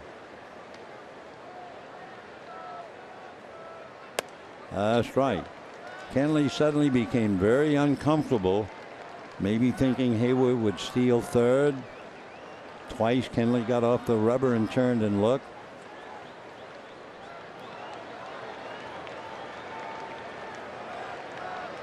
Oh, and 1.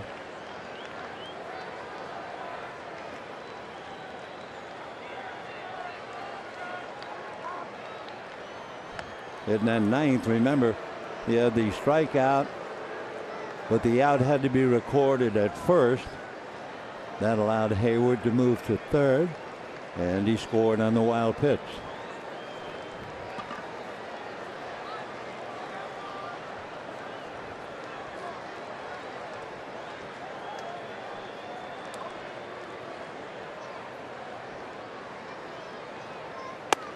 One ball and 1 strike.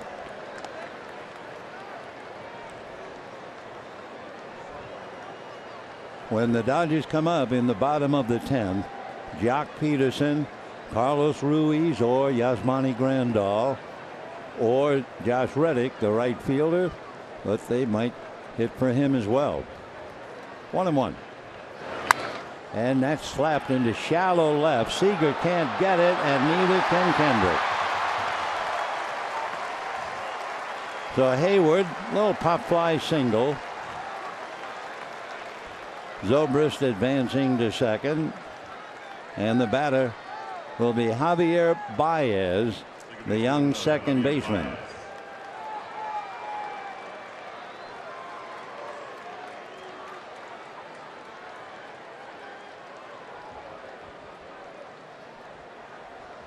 Javier Baez coming in, meeting at the mound. No one throwing in the Dodger bullpen. Dave Roberts deep in thought. J.P. Howell now makes a few tosses. Baez is from Bayamon in Puerto Rico.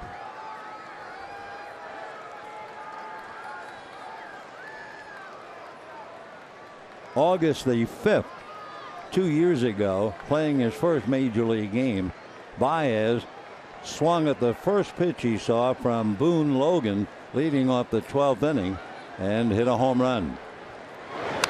0-1. Cubs wound up winning that game. He became the first player to hit a go-ahead home run in extra innings in his major league debut.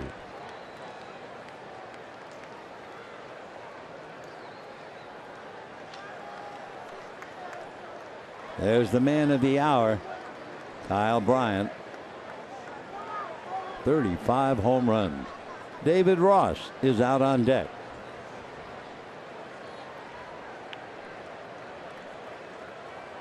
We've heard of a lot of tattoos that the players get. Javier has a little different one. It's MLB. It was kind of convincing him that he was heading for the big leagues. He has 2 brothers, Rolando and Gadiel, and they have the same tattoo.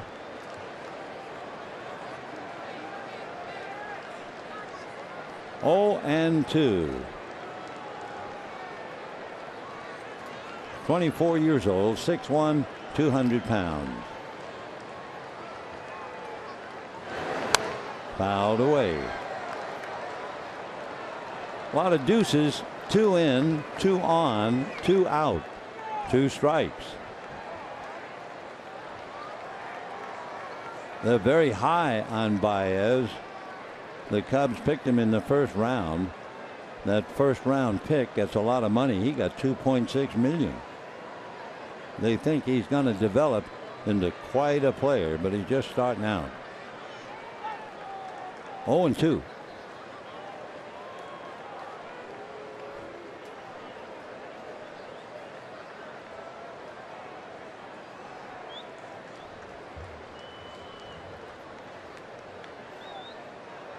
No balls and 2 strikes.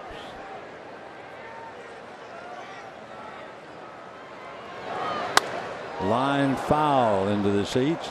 48,609. They have seen some kind of a scramble. Cubs led 1-0. Dodgers led 3-1, 3-2, 4-2, 4-3, tied 4-4. Cubs with Bryant lead 6-4. That's Anthony Rizzo right alongside of him. 0-2.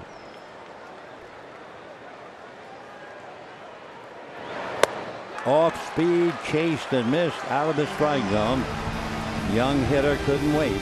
However, 2 runs on the board, and at the end of 9 1/2, 6-4 Chicago.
There he is, Aroldis Chapman, 6'4", 200 pounds, 28 years old, born in Cuba. Has thrown, according to what they tell me, the fastest fastball in history. It was 105 miles an hour. That's right, 105 miles an hour. That was against the great Tony Gwynn back in 2010. The pitch was clocked 105.1 miles per hour. He was also clocked by one radar gun that was 106, but that has been disputed. They say he's a lot like Dwight Gooden. Very quiet, reserved, and then just throws incredible fastballs. For Chapman, 0-1 with an earned run average of 1.4, coming from the Yankees to the Cubs. 3 walks, 21 strikeouts, and Charlie Culberson will come up and start it off.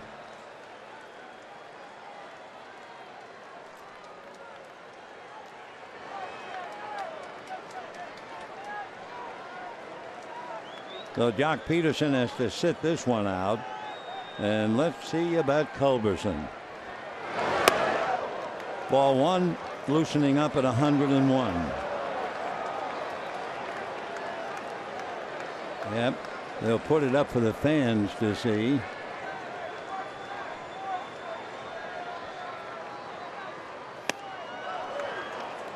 Of course, you can throw as hard as you can if it's not a strike. 2 balls, no strikes.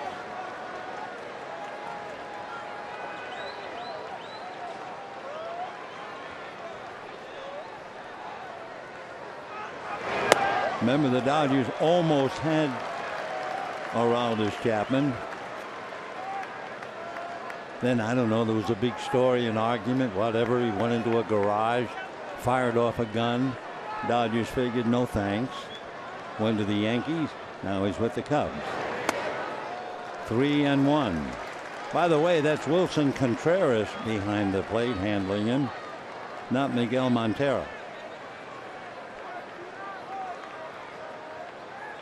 They say the big problem about catching him is where that ball lands in your mitt. Fastball grounded into right field. So Charlie Culberson comes off the bench and singles to right. That gives the Dodgers a little hard, and Carlos Ruiz is going to come up. So Culberson slices one to right. 51, Carlos Ruiz. Ruiz hit by a pitch, walked, singled, grounded out.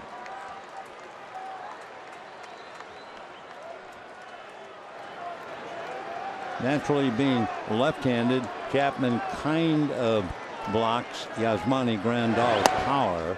That's a strike. Reddick on deck.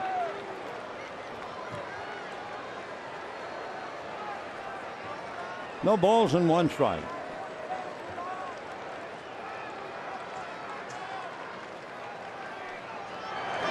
Fastball. Well, 103, 0-2.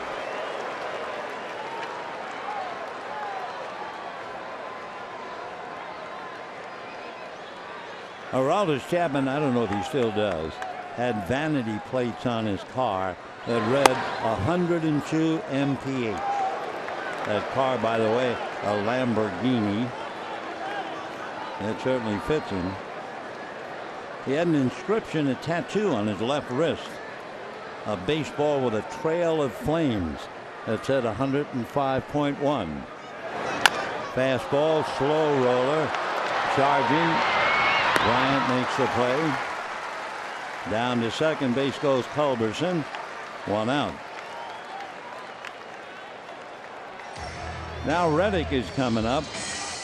Left-hander against left-hander, and yet another left-hander on deck, Chase Utley. Reddick hit back to the box, struck out twice, single to right.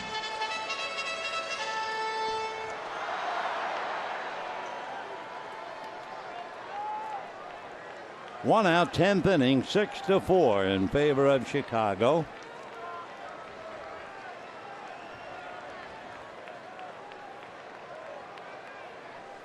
When Chapman was a young kid, maybe about 14 or so, he was trained as a boxer. Fastball, strike. His father trained him. Then he started to play baseball at about 11, but he was a first baseman. And then when he was about 15, one day they needed somebody to go to the mound. He said, I'll go, and here he is. Wow, 0-2.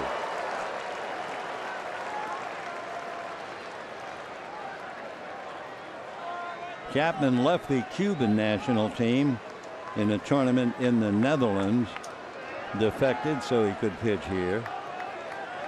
The Cuban team didn't confiscate the player passport, so that was an open door. 0-2. Foul back. So what did he do? Well, he escaped to a Rotterdam hotel, followed by 4 days in Amsterdam, then a 22-hour drive through France, established residency in Andorra, Spain. One of his first purchases, a Barcelona soccer team jersey, naturally with his name and his number on the back. Hit foul down the line. Still 0-2 to Josh.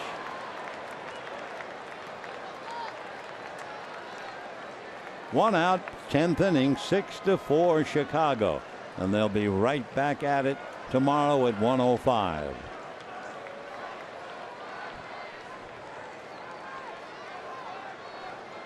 Oh, and 2. Fastball got him at 103.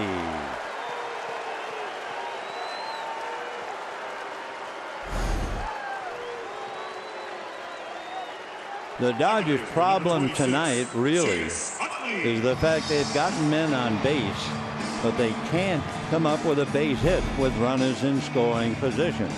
So here, with Culberson at second, you have the strikeout by Reddick, which means the Dodgers are 1 for 14 with runners in scoring position.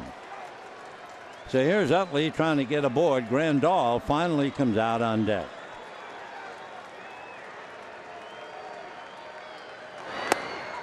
Ball one.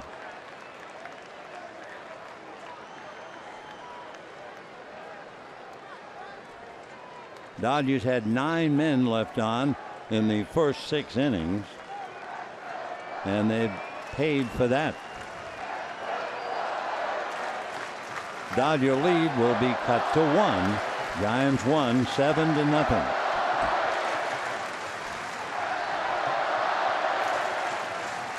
One ball and no strikes.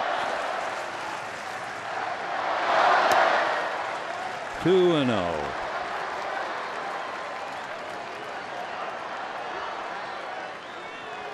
Chapman has made 16 pitches in facing 3 batters.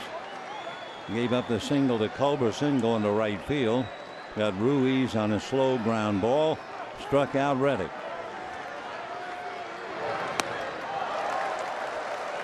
Two and one.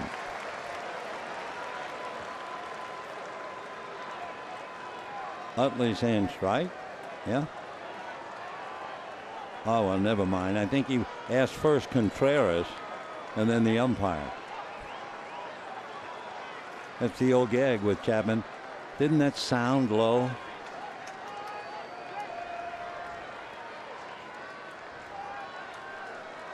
Two and one.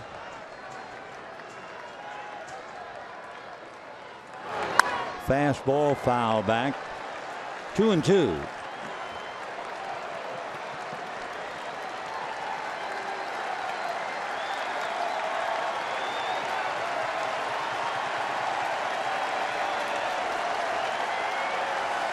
Just wondered about Chapman. Maybe you wondered too. As a Cub, he has not hit a batter, nor did he hit a batter in the American League. 2 balls, 2 strikes.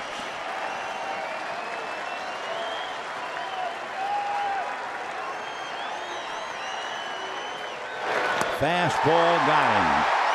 101. So he winds up striking out 2, giving up a base hit. So the Cubs, trailing after the 3rd inning, finally fight to tie in the 9th and win it going away. Chris Bryant had 2 huge home runs tonight. First in the 8th inning when he hit one out of sight. That was against Blanton. And then in the 10th inning, the crusher against Adam Liebertor that broke a 4-4 tie and gave the Cubs a 6-4 lead. In case you care, Chapman made 19 pitches. That'll do it for tonight. We'll talk to you tomorrow afternoon at 1:05. Until then, we wish you all a very pleasant good evening, everybody.